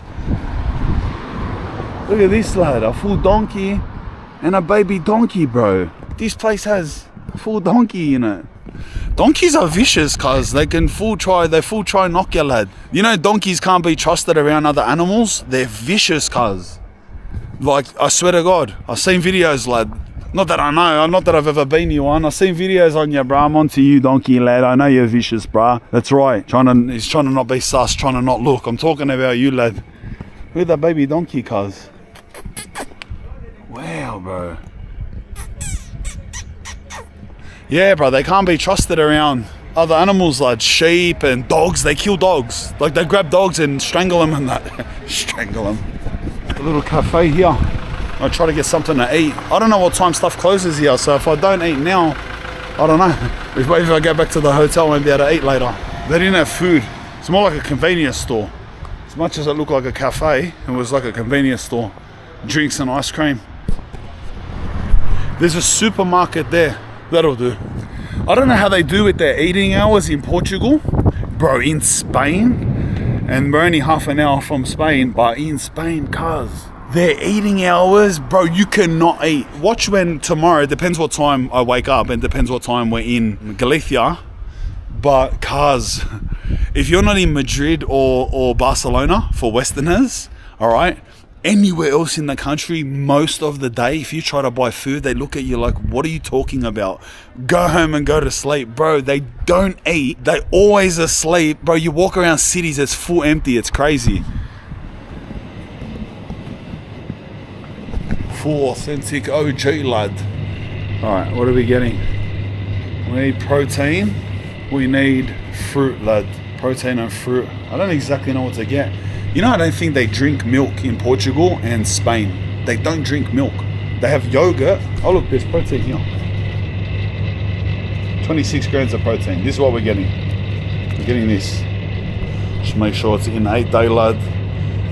You know, that old chestnut. 2nd of the 10th. Alright, it's still in date. Yeah. So we got this, and we'll get something else. I'm just getting both of these, cuz I couldn't be bothered looking around. Yeah, eating in this part of Europe, it's very different to what we're used to. When you go to like France is a little bit different, not as different as Portugal and Spain. When you're in Amsterdam and stuff, like bro, they eat like how we eat as Westerners. I can imagine the UK is just exactly like Australia or America or something. But yeah, Italy's a bit different too, cuz Italy's like here too. You know, in Italy, you can't get breakfast. You can't get breakfast, cuz I was in Napoli, bro, I was doing my head in. I was walking around everywhere, cuz. And bro, you know what they eat for breakfast, bro? They're trying to sell me like chocolate and little like pastries, like custard tarts and that, bro. I'm like, bro, what's this? I need food, cuz. I'm a professional bodybuilder, snap kicker, this, that. And then I found someone that speaks English. He said, you gotta go to a place that's called American Breakfast. And it's like the only place where you can get something like eggs on toast or like fruit and yogurt or pancakes or just something crazy like cereal. Like they don't eat none of it, cuz. I think they're calling it calzone. I can't remember. They're saying calzone and they're showing me like little pastries and I'm like, bro, no, move. Sirens, lad. It's going off in Verdego, lad. Oh, it's an ambulance. Bless them. A little payphone. Bro, there's more sirens. Fire engine now. Cuz, what's going down in Verdego?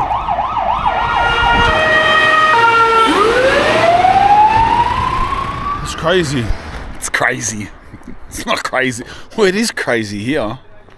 It'll probably be in the newspaper. Those lads before outside the cafe, they got mad pushies. They got mad like downhill push bikes. Mad.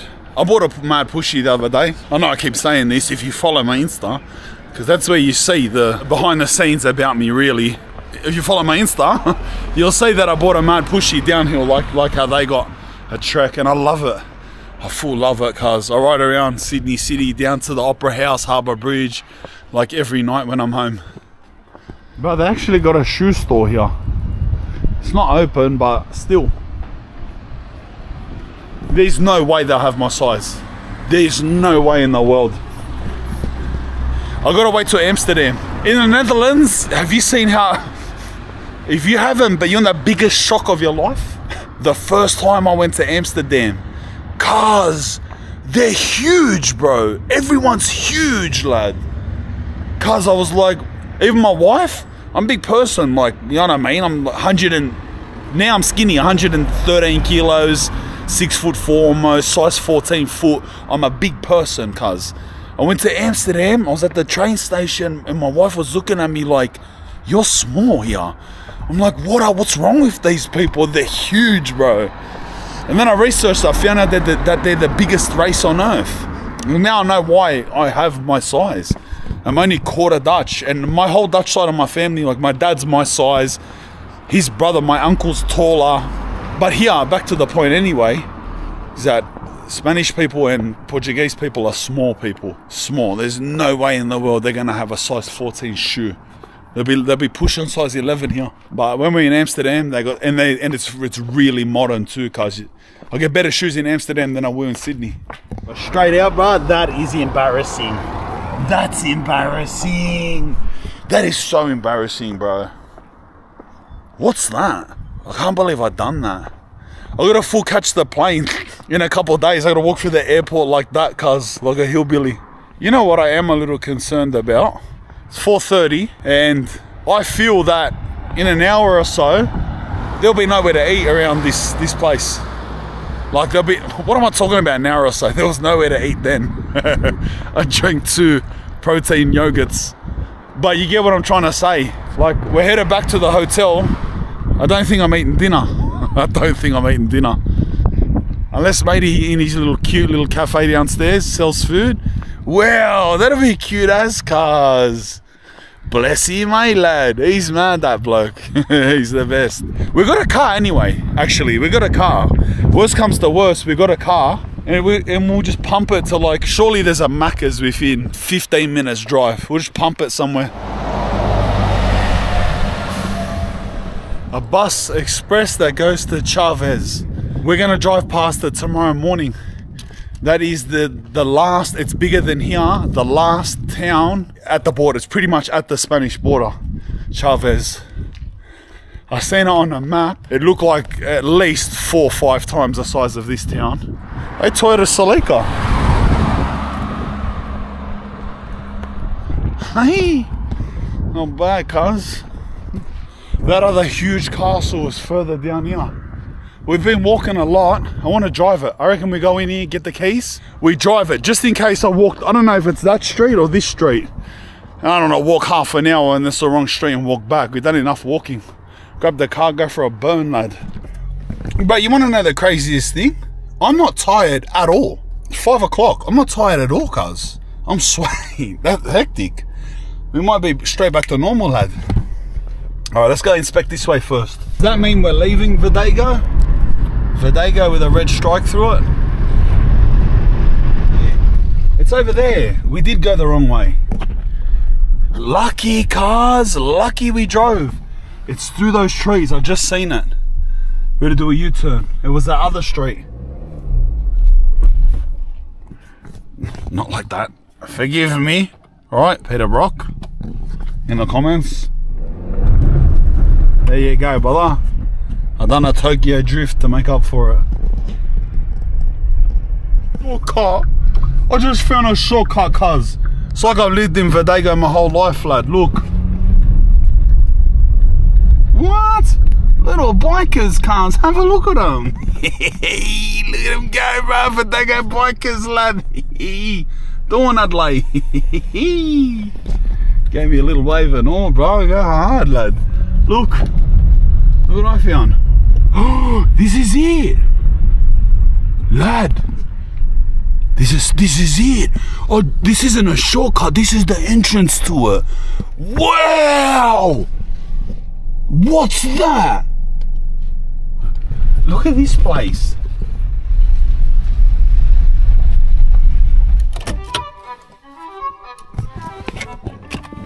I'm not gonna lie, it's scary as. Scary. Look at that, lad. This is what I seen from the hill, cuz. Bro, what is this? So you leave Verdego, just straight out of Verdego. In the middle of the forest is this huge 1, 2, 3, 4-story abandoned castle, brother. This is legitimate the Adams family house, lad. Wow.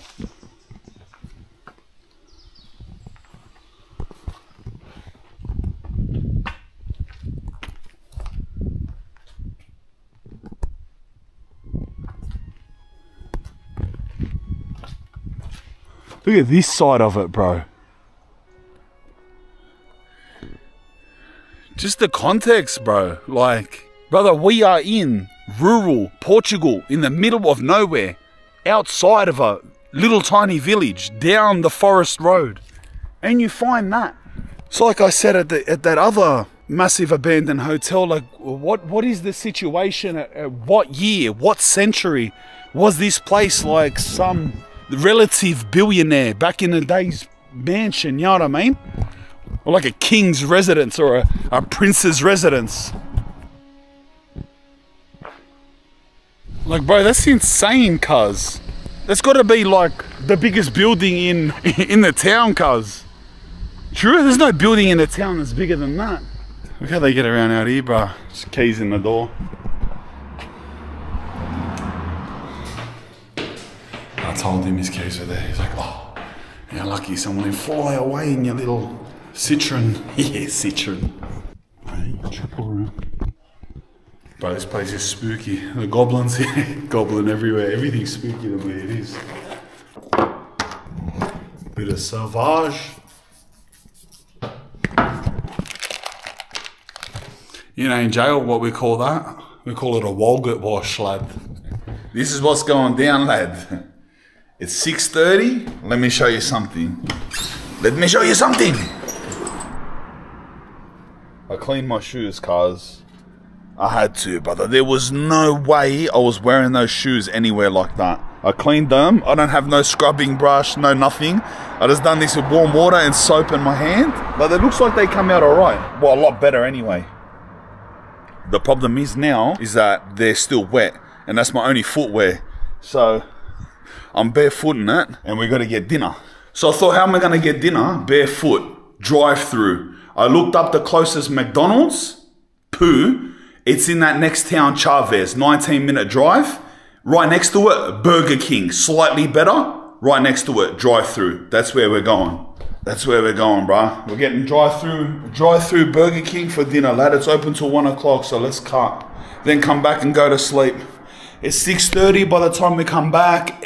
Come back, it'll be like, lay down. I'll be going to sleep like 8:30. That'll be perfect. We'll probably be up at 4 in the morning.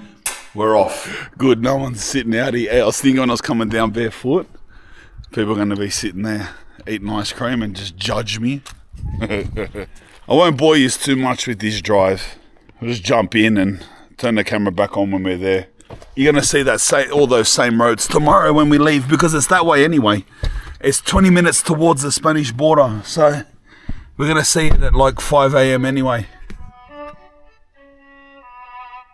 Wow. This whole drive has been like this. It looks like a mad storm is coming. All the hills all dark, like the sun's about to go. This is Chavez now. McDonald's. Hey! What are you doing, Chavez Macca's lad? Where's the Burger King-a-roo? Where are you? Here's the Burger King, brother. On the other side of the road. The big hot food intersection. Oh, I entered the wrong way, but wow, let's go to the right side of the road. And wow! Alright, mad. Yum, yeah. He spoke English, lad. You know, Burger King over here, they got this weird character. I don't know what he is, like a rock star or something. King Dabus. And he's got his own burgers, lad. So I got the Angus of him, King Dabus Angus, in a meal. And I got a Kit Kat, like Oreo, whatever they call their Oreos. Mwah, hurry up, I'm Jade. With an iced tea. Oh. King Dabiz, that's what he's called. King Dabiz. That's the Oreo, what's doing? That's the tea. And you know they go, show me the King Dabiza. You know they go after that, mate. Oh, I'm so tired right now. I'm so tired. Let's have a look at this. Wow. Wow. It's leaking hamon, cuz. Look at the bread, it's a croissant. Look at the bread. The bread's a croissant, brother. Full leaking hamon, lad. It's got an egg on it. Doesn't have an egg, it just had white sauce on the Angus, lad. Tricked me, cuz. Wow. Croissant bread, leaking hamon.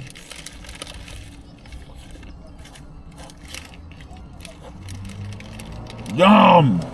Wow. Look how many pickles inside, cuz. This thing's chaos, but it's hectic. My car just started. Why did it just start? The car just started. I don't know what happened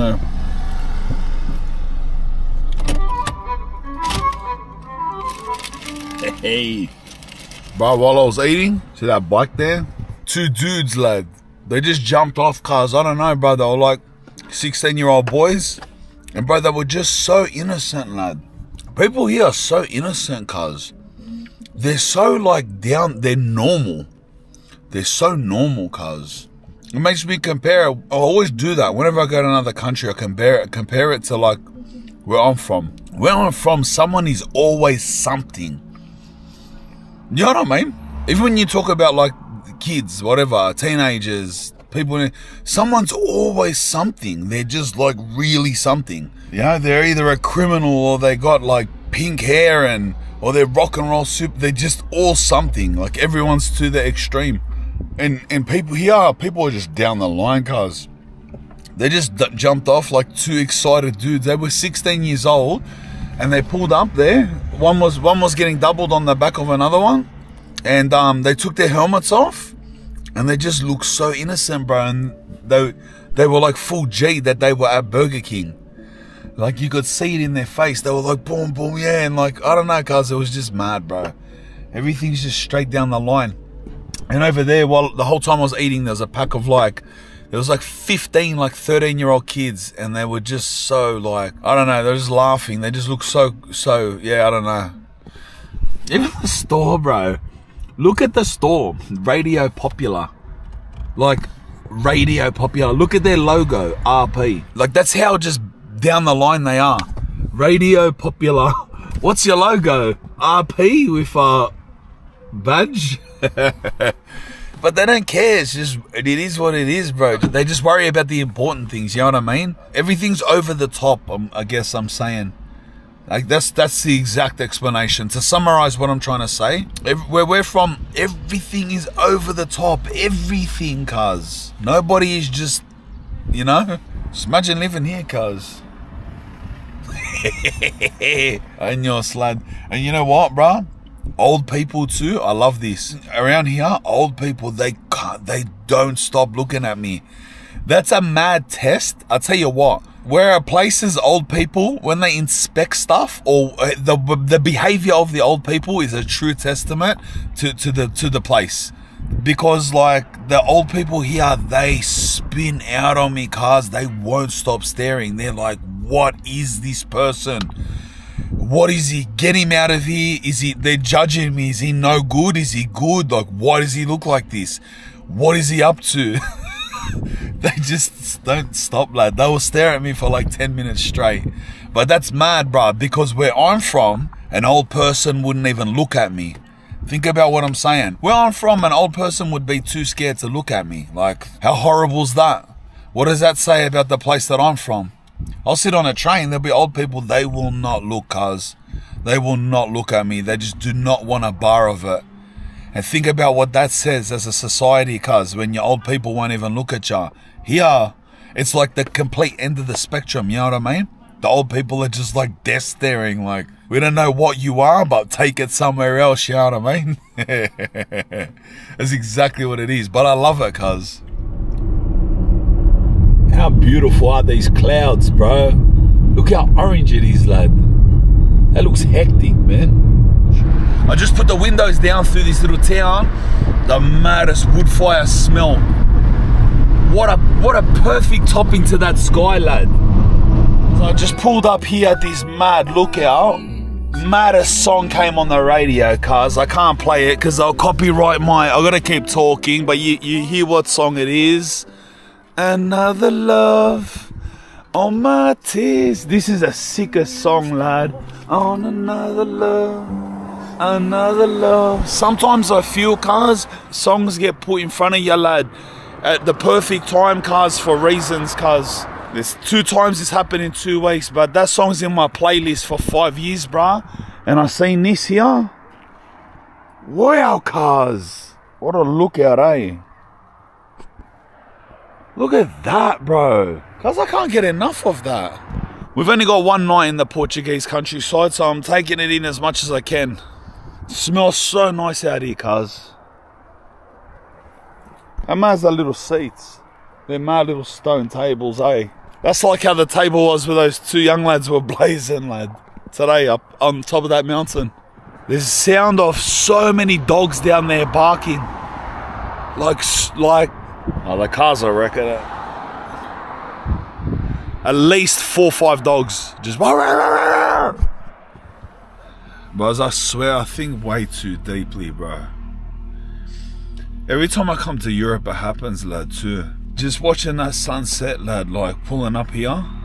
Just how we watch that set. I've just been here for like the past, I don't know, 20 minutes, just kicking back, lad, just thinking. Something about being in Europe, bro, always does that to me, bros. I don't know why. The simplest things here. Because I think deep, cars, and then I start thinking deep, like generations, and then I think my past, the people died on warriors and wars, and the birth of nations and the birth of tribes and bloodlines. I think just so deep, cars.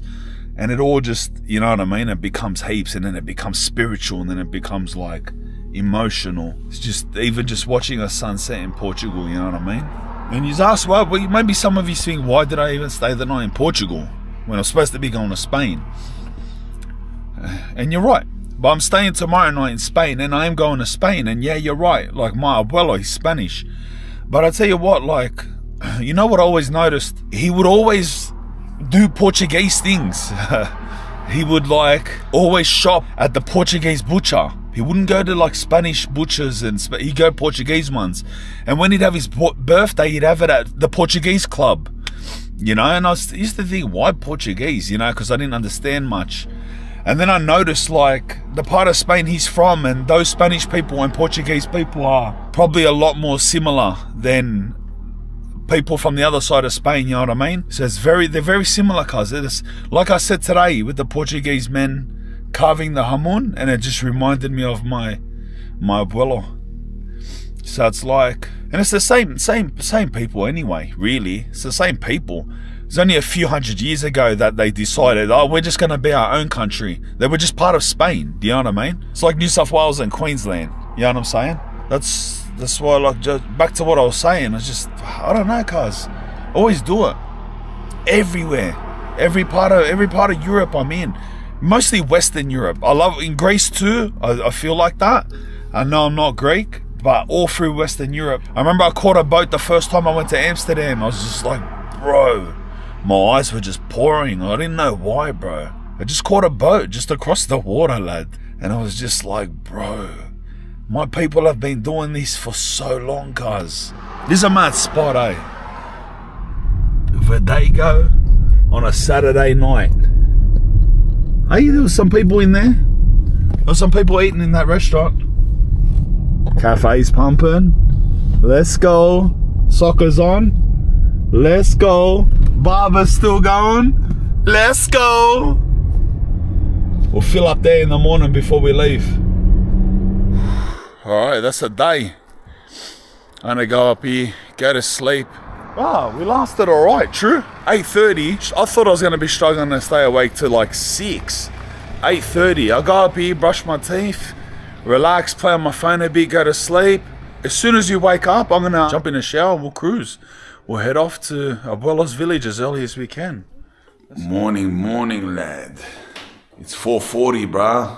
What a sleep, cuz. I woke up at about 3:50, so I've been awake for about 50 minutes. That's it, cuz. We're ready to go, lad. We're ready to go. I had a shower. I started packing my stuff.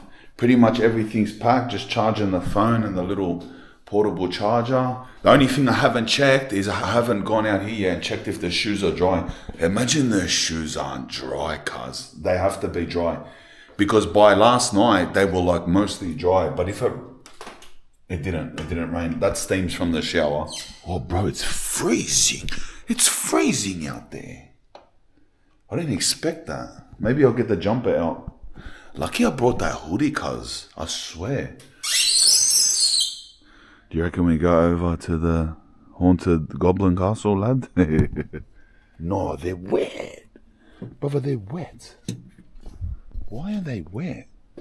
They're juicy, cuz. Or are they just cold? Oh no, they're just cold. Oh no, they're just cold, lad. They're so cold that they felt wet. They're not. They might be the slightest bit damp, but they're sweet. Look, they come up clean, lad. That's huge, bruh. I would have been spewing walking around all day with those brown shoes, bro. Just give me a minute out here, bro, just to take this in. It's real. Oh, look at the sky. Bro, you know, one thing I forgot is that when you're out in places like this, you just see the most beautiful stars. Most of you probably see mad stars every night, but cars like where I am, you don't see no star, lad. I don't even see one star. Not one star on a clear night. I look up there, there's just nothing, guys. There's no coffee here. I didn't have water, bruh, because I got this Nestea with the Burger King last night, and I woke up, and you know the first thing you want is water, and it was just this. I had to have a sip of this. I was like, no, spewing. All right, so what's the mission anyway? What's our mission? It's getting nice and cold in here because I got the door open. That was a good little night in what's the name of this town? Vidago.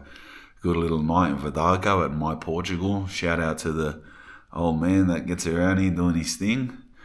We're off, bro. It's nearly 5 o'clock. We'll go past Macca's.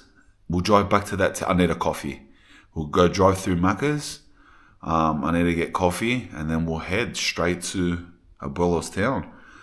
We'll probably be there at like 7 a.m. Anyway, what? No better time than now, bro. Let's go. I'll pack the rest of this up and we'll cut. All right, let's cut. We're off.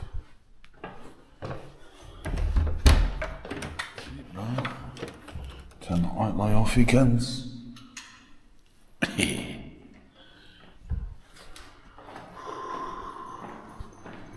Matey came down. He has to let me out. It's locked. He's gonna come to grab the key. Hey, poor fella.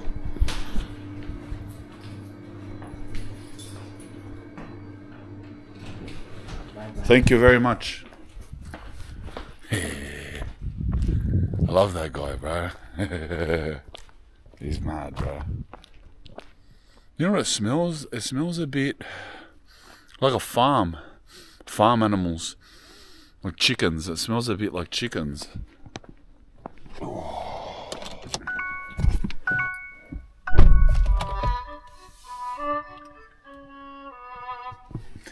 You know what I want to do too? I don't know if I said it already. I want to get a coffee. I'm going to get a coffee, cuz. So we'll fly to Chavez first. Go to the drive-through Macca's. Coffee. Might get something to eat, maybe. But I definitely want 1 or 2 coffees. And then I'll jump back on that highway. Oh, my thing open, bro. Nothing goes smooth off. I'll kill you. Oh, hey. Bro, what's going on?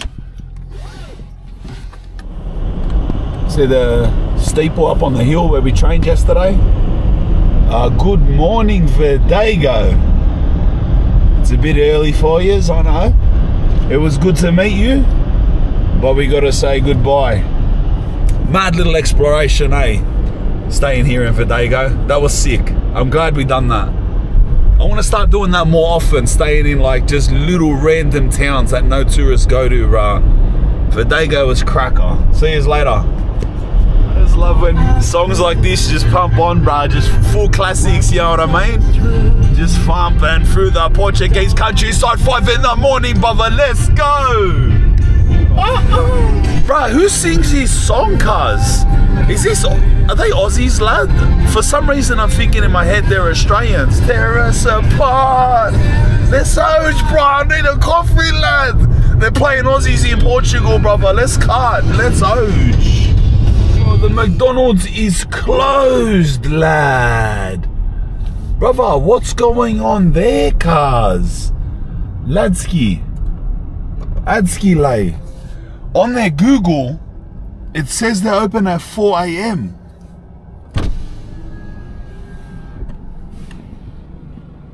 Adlai, fix your Google on that, lad. Brother, drive to... Hey, there's someone there. Drive to Chavez to get a coffee, cuz. What's happening? Bro, we're not getting coffee for ages, cuz. I'm having a mental breakdown in the middle of this road, cuz. We just gotta cruise. We just gotta cruise to Spain, lad. You know, along the highway, there's those cafes, service stations and that. They're spinning out of me. We just gotta stop at one of those, bro. Let's go. Nothing we can do. Later, Chavez. Look at this building I come up, leaving Chavez. Look at that, lad.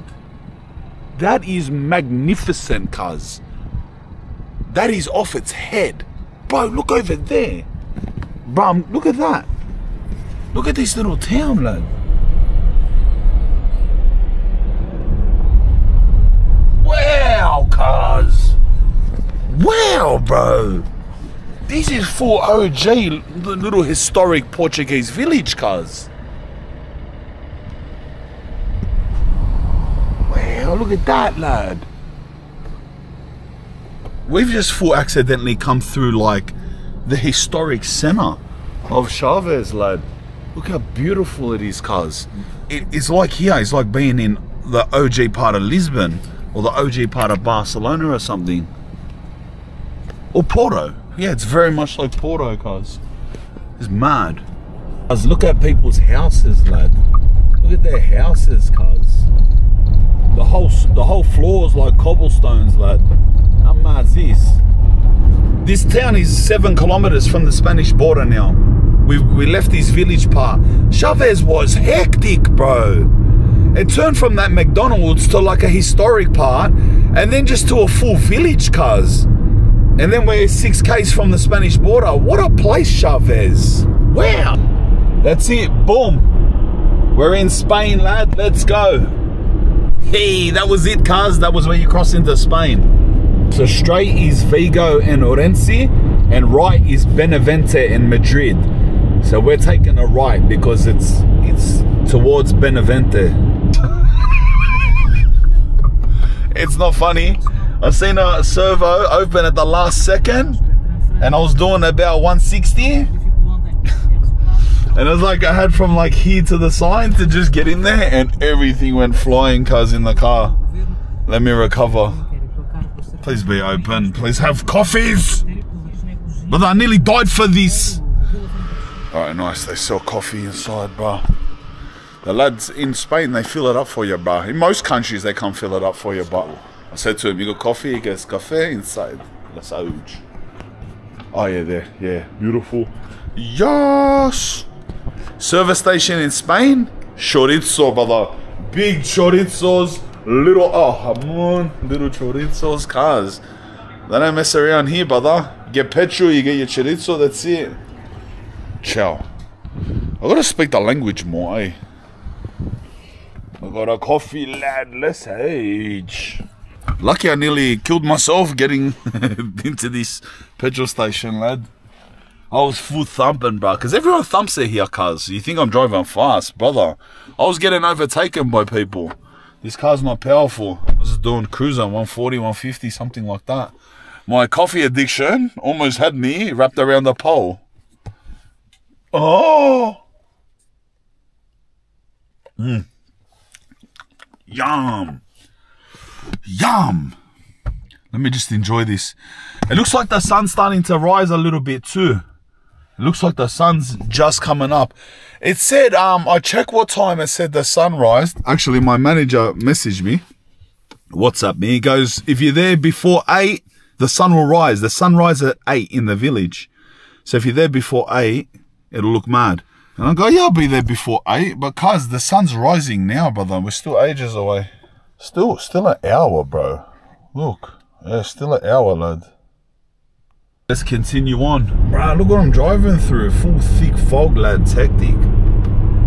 Look at that. Look at the clouds, lad. Off the highway onto this like little back road. And this is the whack the whole way there. This little back road, lad, like this little skinny road like this. Look, bro, we keep going through clouds. Look at that. Boom, lad. That's hectic. Look out there, lad. Look into that valley. Full just cloud, lad. Cars, what a sight. Cars, I don't know where I am. I hope it's safe to stop here. I don't want people to crash into me. But lad. Sorry, but lad. Look at that. I'm gonna get out, cuz. No shoes on. No Iberian Vipers. Bro, wow. Cuz I'm in the full middle of nowhere, lad. We're full like countryside Spain, bar, between nowhere. There's our sunrise, lad. There's our sunrise. Bro, people don't even use this road. We haven't passed one car or been passed by one car on this whole road because we're going to a real unusual place, Abeulo. So it's like once we took the 2 main highways, one goes to Madrid, Benevento, and one goes to Orense and Vigo. And so we went that way, and then straight away we turned off after the servo, and we've just been on this back road, lad. And we got ages of this back road, so it just shows how far into the countryside we're actually going. It's so cold, it's mad. Bro, wow, man. I haven't seen somebody for so long, cuz. Since the highway. I haven't seen someone since the highway, bro. I don't know how long ago that was, cuz. Ages ago. Look how thick it is, bro. It's relentless, lad. It's not letting up. It's actually gotten thicker, bro.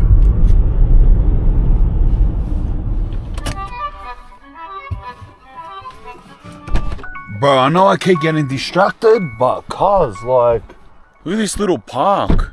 And I just, like, we come across this little cliff, cars, and it's just all like cloud down here, lad. Look down here, brother. Look at that, lad. I couldn't even tell you what's down there, bro. Yeah, the rooster off in the distance. It's weird, the cloud sort of has this look. It's hard to explain. It's like a digital look. That's weird to say, but it looks digital. I don't know if my eyes are messing with me. Looks like white noise. Like a... Oh, that's water! Oh, cuz, look, the cloud's going. That's water. That's what was going on. That's cloud over a river. That's all water, bro. Alright, relax, Iberian wolf. The cloud is now before our eyes disappearing, and you can see the shimmering of the lake. And it was coming through the cloud, and I was spinning out. I was going, why does this cloud look digital? But it was all light reflection. Cuz that's a big, scary sounding dog. Like, listen to that. That's coming from the forest across there. Alright, let's go, bro. Before they gather up on me, lad. And the Iberian serpents. Oh, Iberian vipers. How mad's that, bro? A river. Coming into some town. Viana de Bolo, it's called. The lake with the cloud over it is on the back of their houses, cuz it's mad. This is the first village we've come through along this whole long country road.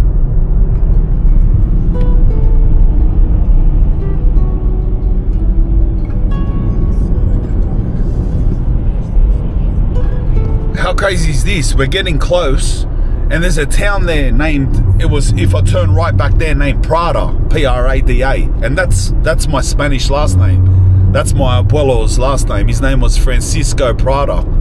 It's just mad that we're only like 20 minutes away and there's a town with my surname. That's hectic. Alright, we're on the final road now that goes to Abeulo, the town that my Abeulo's village is just outside of. So this road here, all the way to Abeulo. We're almost there. We're almost there, bro. We'll stop in Abeulo first, get another coffee. I'll see if I can get something to eat. And then the village is like not even 5 minutes up a hill from that town.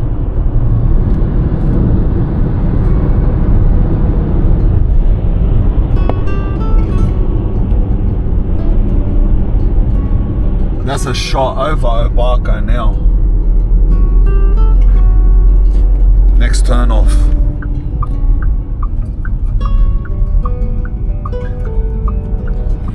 Oh, I just thought nothing's gonna be open. It's Sunday morning, lad. It's Sunday morning. Spewing. This looks like the main street. Like the main street in the middle of the town. Yeah, it looks like everything's gonna be closed. This is Abeulo, bro. This must be like the little town hall. See the flag? Spanish flag, EU flag. I remember my Abeulo used to talk about this place. He's mentioned it to me a couple of times. But I can imagine, like, if he grew up in a little village outside of here, it's that way, it's 5 minutes away. That this would have been in his childhood then. This town, Abeulo, it would have been everything, you know what I mean? He probably would have went to school down here, came down here to eat, came down here to hang around with his friends. They would have come shopping here. They would have done everything here, cuz in a sense, this is where he's from. This is where he grew up more. He just lived up the street, you know what I mean? It's spinning out to think that he would have been like walking. He could have potentially been chilling here as a youngster with a push bike or something with his mates, you know what I mean? He would have been a kid here in the 1950s. So quiet, eh? It's 9 AM, Sunday morning. Hello. Abeulo, bro. Galicia, Spain, lad. He told me that when he was a bit older, I can't remember the exact age, maybe early 20s, that he ended up going to Orense, which is the closest big city to where we are now. We're in the middle of like country land. If you go west from here, there's a big city called Orense, and then further on is on the coast is a city called Vigo. That's where I'm staying tonight. That's where I'm going after this. We're going to Vigo, and that's where I'm starting the next journey to Amsterdam from. So part 2 will start from Vigo, and then we'll head to Amsterdam to go to my Oma's house. But yeah, he told me at some point in his life he moved to Orense or went there and maybe had a job or something, and that was like going to the big smoke for him before he ended up moving to Amsterdam. He moved to Amsterdam because it was poor here, he told me. So Spain was really poor, Portugal and most of Europe, Italy and Greece and stuff. That's why so many of our descendants, grandparents and great-grandparents immigrated to Australia and America and stuff, because he told me, he goes, it was bad here. He was saying that in high school, before he was 15 years old, that it was already known amongst him and his friends, everybody would plan to what part of the world that they would move to. Now, how crazy does that sound? Like, as a 14, 15-year-old kid at school, you've already got plans, and it's accepted by your family that you leave because it was just so poor here back in the days, and there was no future and like sort of no life to live here. So they were already planning to leave by 15. He's saying like, once I'm this old, I'm going to Canada or I'm going to America. And heaps of people, I heard this place Australia is letting a lot of people in and it's very nice and there's good jobs there. Let's go to Australia. And he first chose Amsterdam, Netherlands, because at that point, the Netherlands wasn't poor. The Netherlands was still a good choice to go, and it's close to Spain. It's not like you're traveling to the other side of the world. But when he went to the Netherlands and met my Oma, they had kids, and my dad was born in the Netherlands, so he moved from here to the Netherlands. And then they end up moving to Australia anyway. But he was saying like back then here in Spain, all the kids would say like, when I'm 16 or when I'm 18, I'm moving to here, or I'm moving to Canada. He said Canada was a real popular decision amongst him and his friends. I hope something opens up. I'm so hungry. I need at least 3 more coffees, cuz. You want to know the freakiest thing too, bruh? The freakiest thing that shows like stuff can get passed through your genetics. Like it's genetic. It's not just your surroundings. Because say I wasn't raised with my dad. I never was, my whole life, since I was a little baby. So I would just see my dad, who lives in Queensland, sporadically throughout my life, like 2 weeks here, a week here, 2 weeks here, like every year or so, sometimes for a lot longer than that. And I was even less close to my Abeulo and his family. I would see him not often at all. I was raised with my mum's side of the family, like fully, with my nana and my mum and my auntie and stuff like that. What I'm getting to is, I've never been a seafood person really, but my whole life I have loved, ever since I was a little kid, octopus. Loved it. I didn't know, like, bro, I was just obsessed with it. The first time I ever had it, until today, I just love octopus. And my family used to spin out why. Fish, I don't mind, but prawns and crabs and lobsters and that, I hate that. I hate most seafood. Fish is all right, but I just love octopus.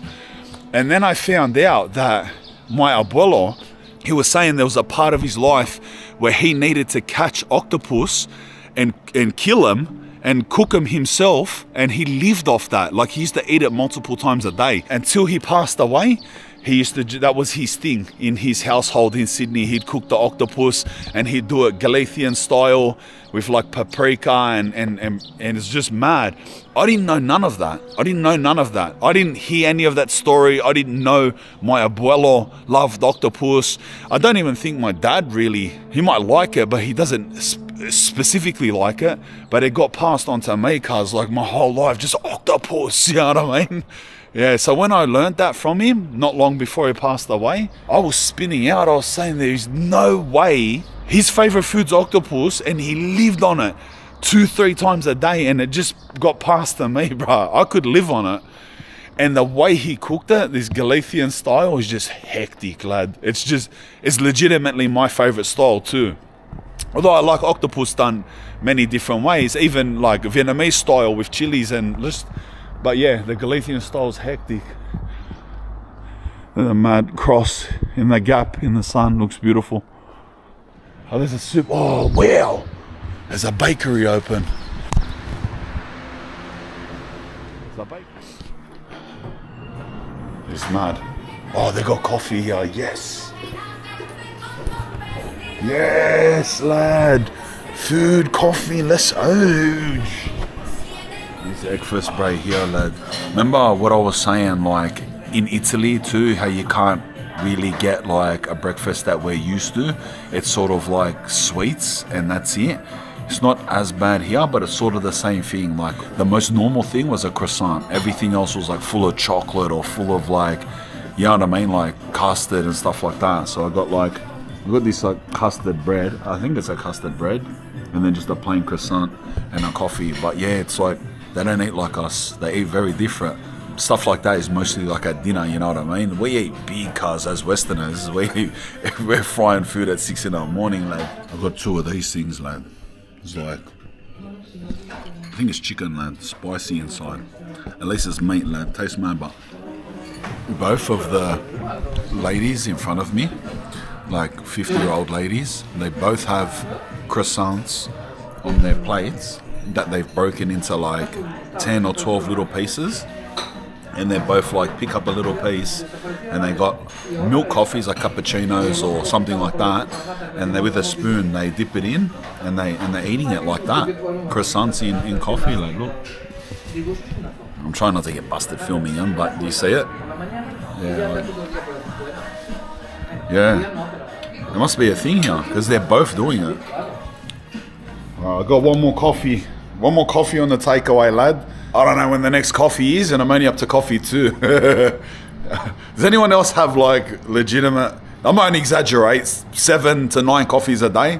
You know what I noticed too, cuz? I just want to point this out.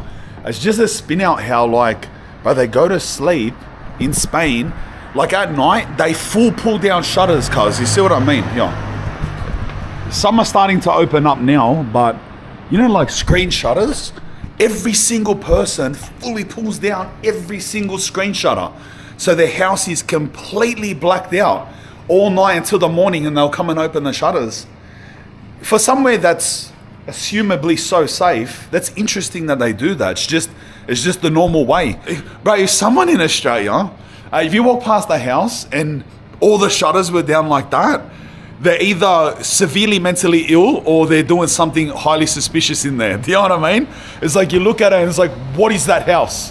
What's happening in there? Who lives there?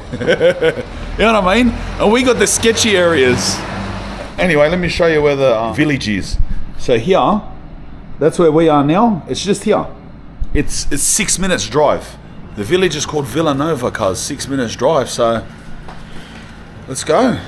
Nothing left to do here, cuz. This was Abeulo. See, all the shutters, they just closed their shutters. A couple of them opened it. But look at the top floor. Like, what? Why? What's with the security shutters, cuz? Imagine being in there. But I would get mental illness being in a place that was just security shuttered. I'd be like, what's happening? What did I do wrong? Why am I in Segro? Is this even my car? It is, yeah. Leaning on, I can't even check. Old Abeulo. Nice little visit, eh? It's a cute little town, lad. Alright. On the way up to the village now. Bros, I think this is the bottom of the village. This is the start of it. This is the start of the village. Wow, cuz. This is the start of it, bro. We're parking here and we're going. Wow, I'm anxious, lad. The other side of the world we came from, bro. Wow, we're here. This is the start of the village. It's up here. It's up that street. And I just noticed that's the Villanova Cemetery. I looked at it on the map as well. Look where we're situated. Hectic, eh? That's Abeulo down there. Bro, we're finally here. We are finally here, cuz. I wonder how many of my family members would be in that cemetery. We'll suss it out. We'll suss it out when we come back at the end. Welcome to Villanova. We made it, bruh. We made it. What'd that take us? Like 3 days? 3 days, eh? Wow. That's the place there. Number 11. This road up here. It's actually this road here. I can't pronounce it. Camino de Barocinos or something like that. Wow, bro. I'm walking up his street, lad. I'm walking up his street, cuz. This is the whole village. It's pretty much just like 1, 2 streets up and down with a few streets that way. So there's one long street here, one long parallel street, and there's a couple side streets. They're gonna spin out on me, eh? The locals see me. That cat's got the head of a little monkey, lad. This is so hectic, bro. Look at the countryside, lad. It's mad how it's up on like a hill. This looks like a new building. This is like a new building, a new church or something.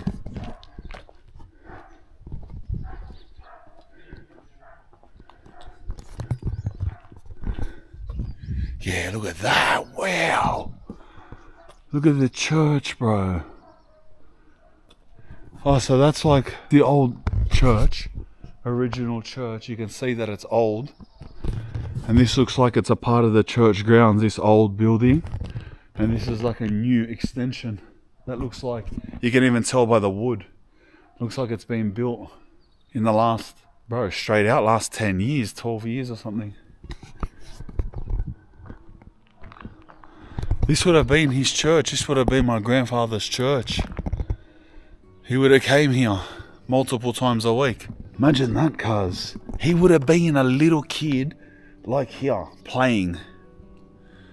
My grandfather would have been a little kid playing here in like the 40s or something. Like a little 6-year-old. And his mum and dad would have been taking him in the church. He would have been here with the other little 6, 7-year-olds. Right, like right here. I wish it was open. Maybe there's so little people here that they don't even use this church. Because it is Sunday morning. I don't know what time they do, but you think it would be now. It's around 10 o'clock or something. Maybe they go to a bigger church down in the town or something. Well, I know back in the days that would have been their church, eh? Look at this.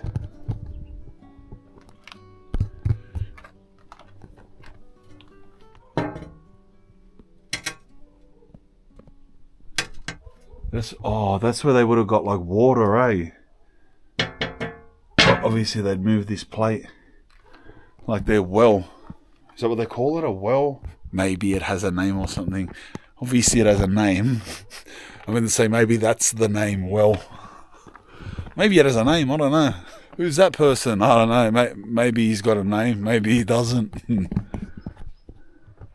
His house is just up there. Just let me take a look down this little lane here first.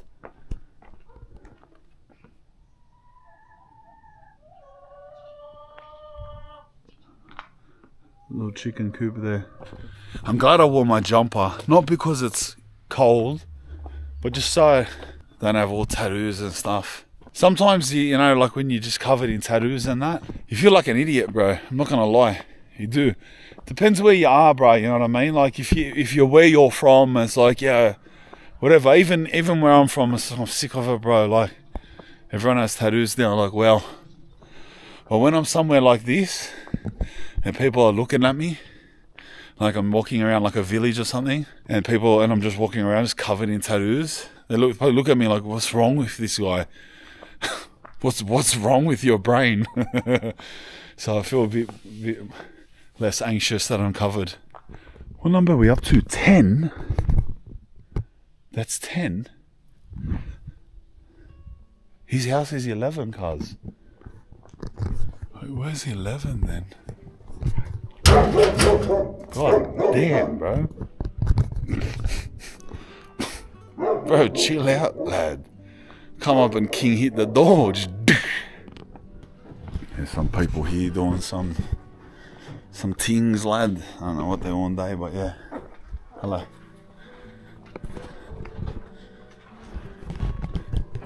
I don't 20, 16.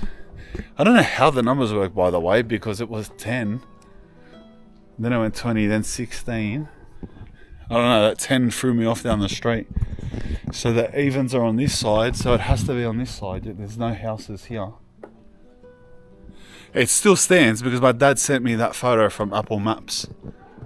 Bro, that's it up there. That's it. That's it, cuz. I can tell by the picture. From the picture, that's the same. Look. It's not this one. That one right there. Yeah, 11. Wow, bro, this is it. This is it, cuz. 13's behind that. This is it, lad. Look. Bro, this is my Abeulo's home, lad. Look. Bro, we're here, cuz. Here we are. Other side of the world. This is his childhood home, bro. This is where he grew up in before he took off to conquer the world like he did. Bro, that looks like it's the same door, look.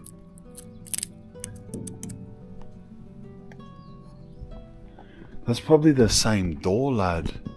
See the mailbox is? It's just a hole and they got a rock there. And they moved the rock. That's crazy. Wow. Look how small it is too, bro. Look. Those shutters look like they're new. It looks like they've done stuff like, look at the top of the house. It's been repaired. I think it goes that way. That's what it does. I can see it there on the roof. So what it does, that's a front yard. It goes up. There's a room. And then it goes up that way. In the gap between this house and that house. So it's like the house is there and goes up. That's it, bro. That's insane, lad. This was his street, cuz.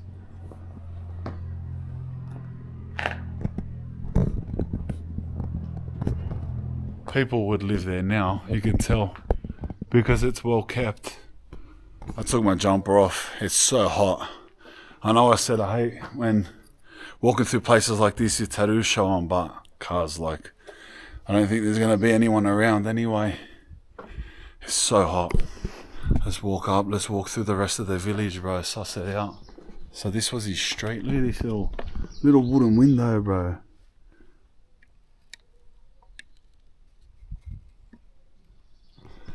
It makes me think how many of the houses are abandoned, eh? Next door was, on the corner was abandoned. This is abandoned.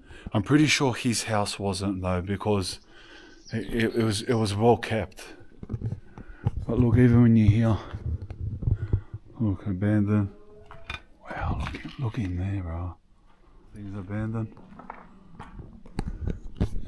Bro, 50% of the houses on his street are abandoned, lad.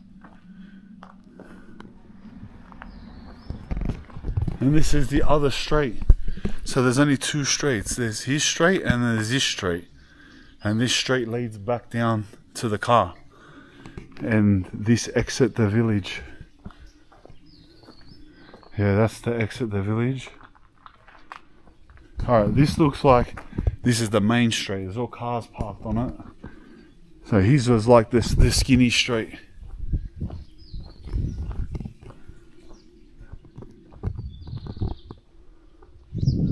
Oh wow, bro, look under here.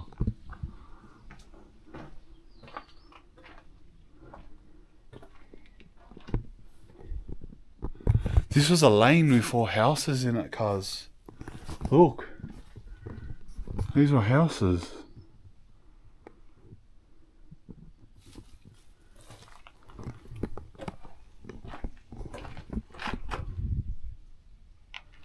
Bro, look how the newspaper has been placed with a rock on it. Remember I was saying they place a newspaper in the hole and then they get it out. But cuz look, newspapers and magazines were still being delivered after the house was abandoned and boarded up, but they kept delivering. Cuz I don't know when that's from. It looks like the paper's aging is at least 15 years old.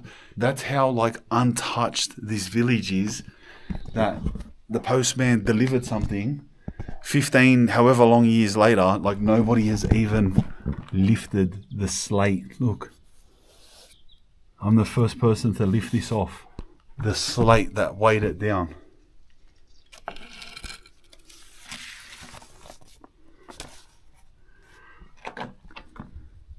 Is that 08, 09? Look at this newspaper, bro. That's old, lad. That's old as, cuz. I'm just going to put it back how I found it, bro. Not ruin the history, lad. That's so crazy it could be there and not even moved for however long, bro. Minimum 15 years. Minimum.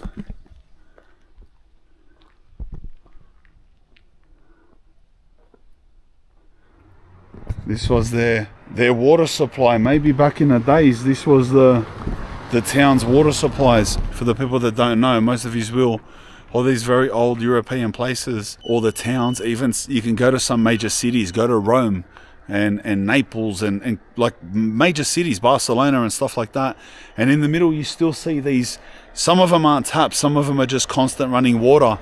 And for the whole community around, in a lot of places, that was their only water supply, like their clean water supply. So they would come and fill up like buckets of water at this place, and they drink from it and wash their hands in it and stuff like that. Maybe this was, because it seems that we are in the central part of the town here. Definitely the most open, biggest part. That might have been their water supply, lad.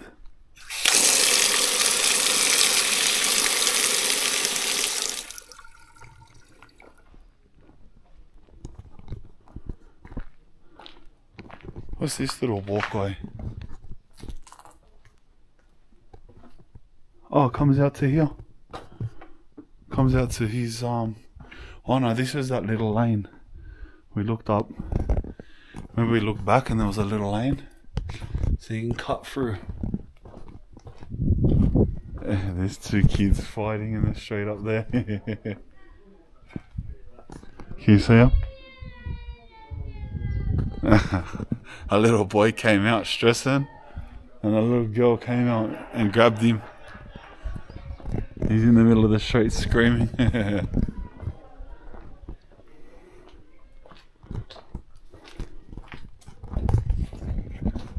This is mad, bruh. Figs, lad. Yeah, look. Heaps of them. They're all over the floor. It smells like fig here, hard. Oh, bro, that was his thing. Figs too. Figs. Every time you would visit him or anyone would visit him, fresh figs, and they're hard to find. Fresh figs. He loved fresh figs. He loved octopus and fresh figs, bro. I wonder if this, he like full loved them, and always on the table he'd open up figs and put chocolates. But he had this thing for fresh figs, and I'd get them for him, or my dad would get them for him, and you take it to him, just like a pack of like 15, and he'd go on like they were the craziest things. Like he would see them. I'm even talking when he's like 80, and you get them and he'd be like, "What, fresh figs? Where did you get these?" And he'll start smashing them and making like facials and that. Look how many figs there are here, cuz. They're all rock hard. They're not ready, but wow. I wonder, look how there's thousands, lad. I wonder if this tree had anything to do with it. Walk down a lane, fig tree, or just fig trees around here in general. He might have ate from that fig. Look how many there are, cuz. What? Lad, that's uncountable. Ranging from small to big and really green to really purple, almost black. And olives. That's another thing. And I'm saying that because I presume we're going to see olive plants, trees, whatever. Even my little boys, they smash olives, both of them. One's 11, one's 4. Well, one's 12 in a couple of days, one's 4. They love olives ever since they were babies.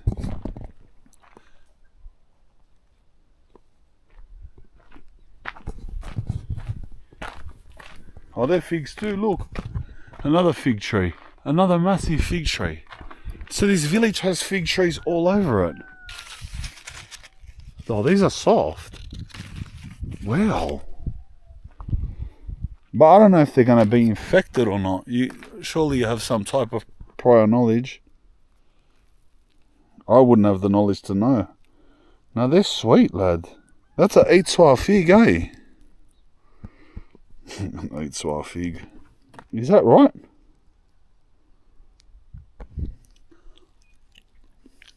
Yum! That's full 8s, lad. I was so paranoid. It's funny how we're so used to eating things from grocery stores that if it grows on a tree, you're like, bro, I'm too paranoid to eat this. We're so dumb. I'm full examining it, but cause well. But that is the Ganesh fig. Brother, I full understand, cuz. Wow.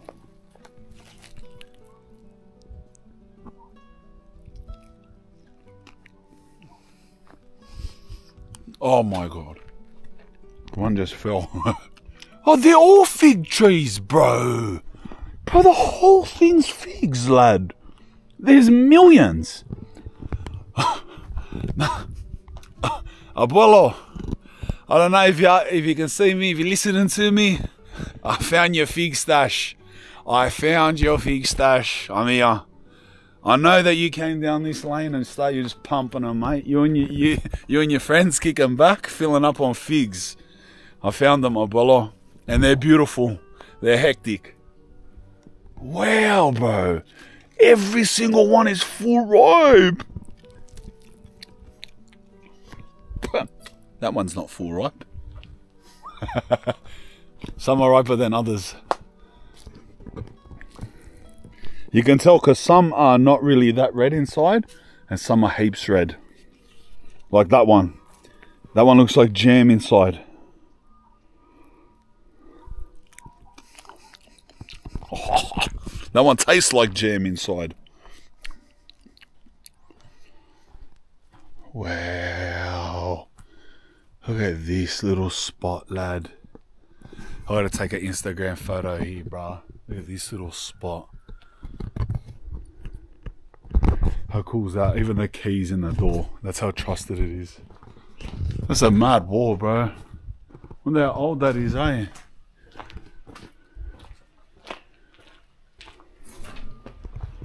Bro, that's the whole village. I see he made his little... What was that? Little army jeep. That was hectic. What about the fact how there's not even a shop? There's not even a store here. A mixture between it being so small and probably half empty. You would think though there would still be a store. A place like this would still justify like a little convenience store or something. You would think that, but obviously not. They must just all just drive to Abeulo. Or maybe there's a few streets away, there's a store somewhere. Look at these cars. What are these? Oh, wine, grapes. Look at that. Beautiful surroundings, eh? See those mountains up there? They got big stones on there. Look like they can roll down at any time. All up there. I wonder how adventurous you would get as a kid around here. You know, like if this was legit your childhood and you were from the age of 7, 10, 12 years old, you know, those real adventurous ages. I wonder how adventurous you would get. Like, how confined would you be just to this village? Obviously, like I said, I guarantee they would have been going down to Abeulo. You can see more villages up on the hills. See how there's this village, but can you see there's one there, there's one over on the hill there. There's a little tiny one there, but them two, bang and bang, they look about the same size as this one. They'd be looking back at us like that. That's sick. So I'm getting it now. So it's like Abeulo's down in the valley between all these mountains, and villages are built up in the hills. That's sick, bro. Wow. Back to what I was saying, but like, I wonder how adventurous they would get. Like, I know without a doubt that when I was like 9, 10, 11 years old, my best mate at the time, his name was Laurie. I know without a doubt, Laurie, if you're watching this, as if we wouldn't have been up the top of those mountains, brother. It would have taken us like 3 hours to get up. Our mums would have been spewing. As if we wouldn't have just ventured at the back, trekked it up the mountains, and just been up there, just pushing massive rocks down the hill. And they would have been having town meetings about us, true? Without a doubt. I don't know if that's what my Abeulo would have been getting up to. That street down there and left, that's where we parked. This would go back to Abeulo Street. We may as well go back to that street and walk down it for the last time. Villanova. This is where 1/4 of me's from, bro. 1/4 of me's from here. I reckon there'd be some people in their 80s here that it would be hard for them to remember him. Because like I said, I'm pretty sure he moved away from here as a teenager. Wow, so he would have lived here in the 40s, bro. There's a car coming down here.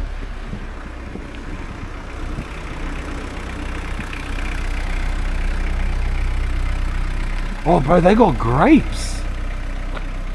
They got in the back, they just got like piles of grapes. That's so cool, look.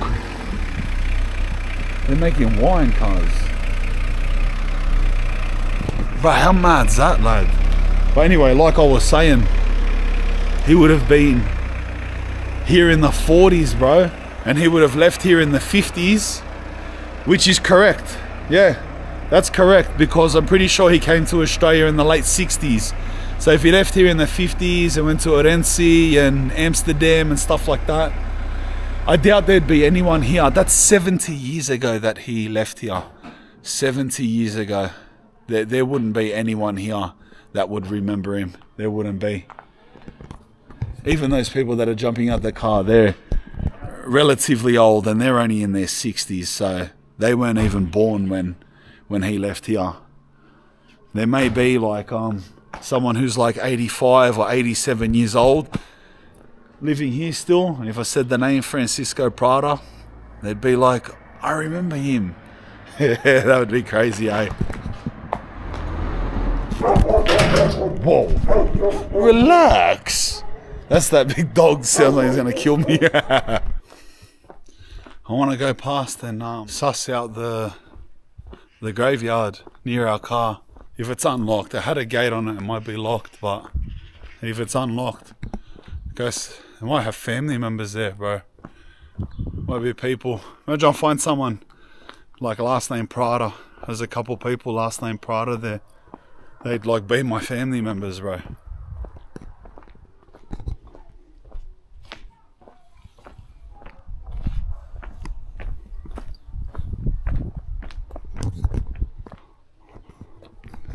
This is Villanova Cemetery.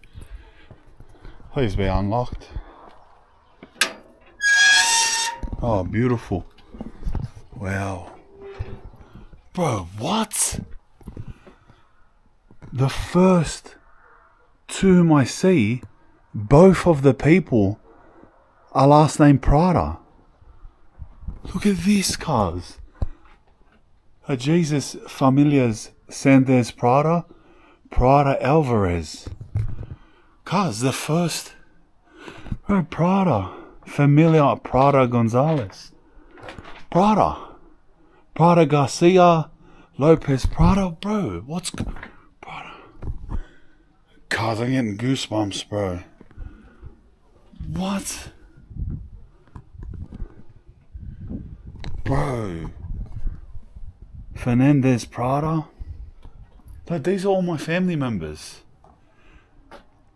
This whole, even this one, look. Yeah, Familia Prada Perez. So it must be like these are the families of Villanova. Pradas, Perez, Lopez, Garcia, and they put both their surnames on it. Hear the bell?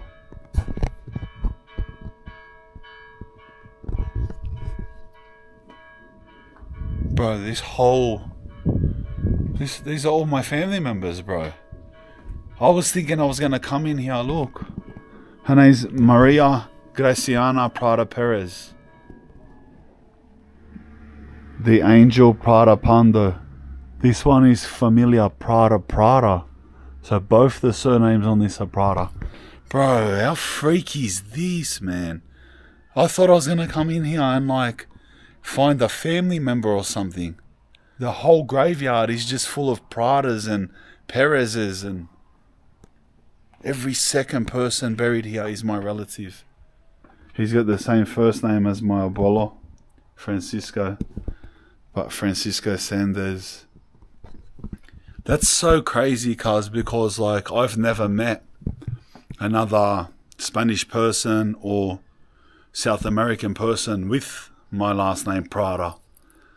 So like obviously the other names like Perez and Gonzalez and Garcia obviously is like, that's like Smith and you know what I mean, like Walker and Johnson in English. So there's like millions of them, but I've never actually met in real life another Spanish or Hispanic person with the last name Prada. So to come here and just see so many Prada is crazy, bro. I love all the ornaments on top, all the crosses with Lord Jesus Christ on them. Let me take a moment, bruh. Let me just take a moment to chill. They've extended this part here, look. Bro, there are so many Pradas. I bet you so many of those people I walk past or houses, their last name was Prada. Hey, don't you reckon? For sure. Otherwise, how could there be so many of them dead here? They must all still be living here, bro. They must all still be living here, lad. All these ones haven't been filled yet, lad. Prada, Alves, Prada. Look, bruh. All of these are Prada. Hey, Eladio Vega Prada, años, lad. Are you the OG años? Who's the OG años here? That's mad. Eladio Vega Prada, años. I just want to fix some of these up, bro. I don't know where they go, but I feel like they go in those things, bro. Look, they all blow out. When they dry up, they blow out.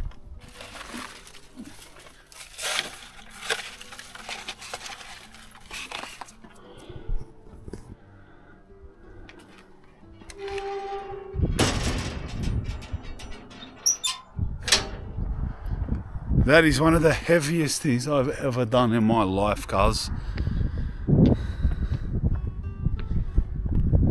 You imagine that. Imagine just being an Aussie and all you know is your last name, but never meeting anyone with that last name ever. But just knowing like, yeah, like, and then you go to the village where your last name is from and then walk into the graveyard and you just see all your family members with that name, but you've never met one in real life. That's crazy, cuz. I've never bumped into a Prada ever, cuz. We done it. That's Villanova. That's Abeulo's. That's the end of the first part of the journey. The first of my 4 grandparents. That's it. I'm gonna jump in the car and I'm gonna drive to Vigo. I'm gonna stay there for the night. Vigo's a mad city here in Galicia, the major city. I'll do a video there and I'll put it on my second channel. It'll come out, I reckon, a few days after this one. So I'll do a mad video in Vigo, suss out the city and stuff. But the second part of this grandparents' journey starts in Vigo. And I'll leave Vigo, and I got to go through Madrid and up to Amsterdam and stay in Amsterdam, and then cruise to Haarlem, where my Oma is from, and do this same journey. And that'll start in Vigo. Anyway, that's us. What a journey, cuz. What a first leg. Bro, that ending was heavy, bro. Well, laters.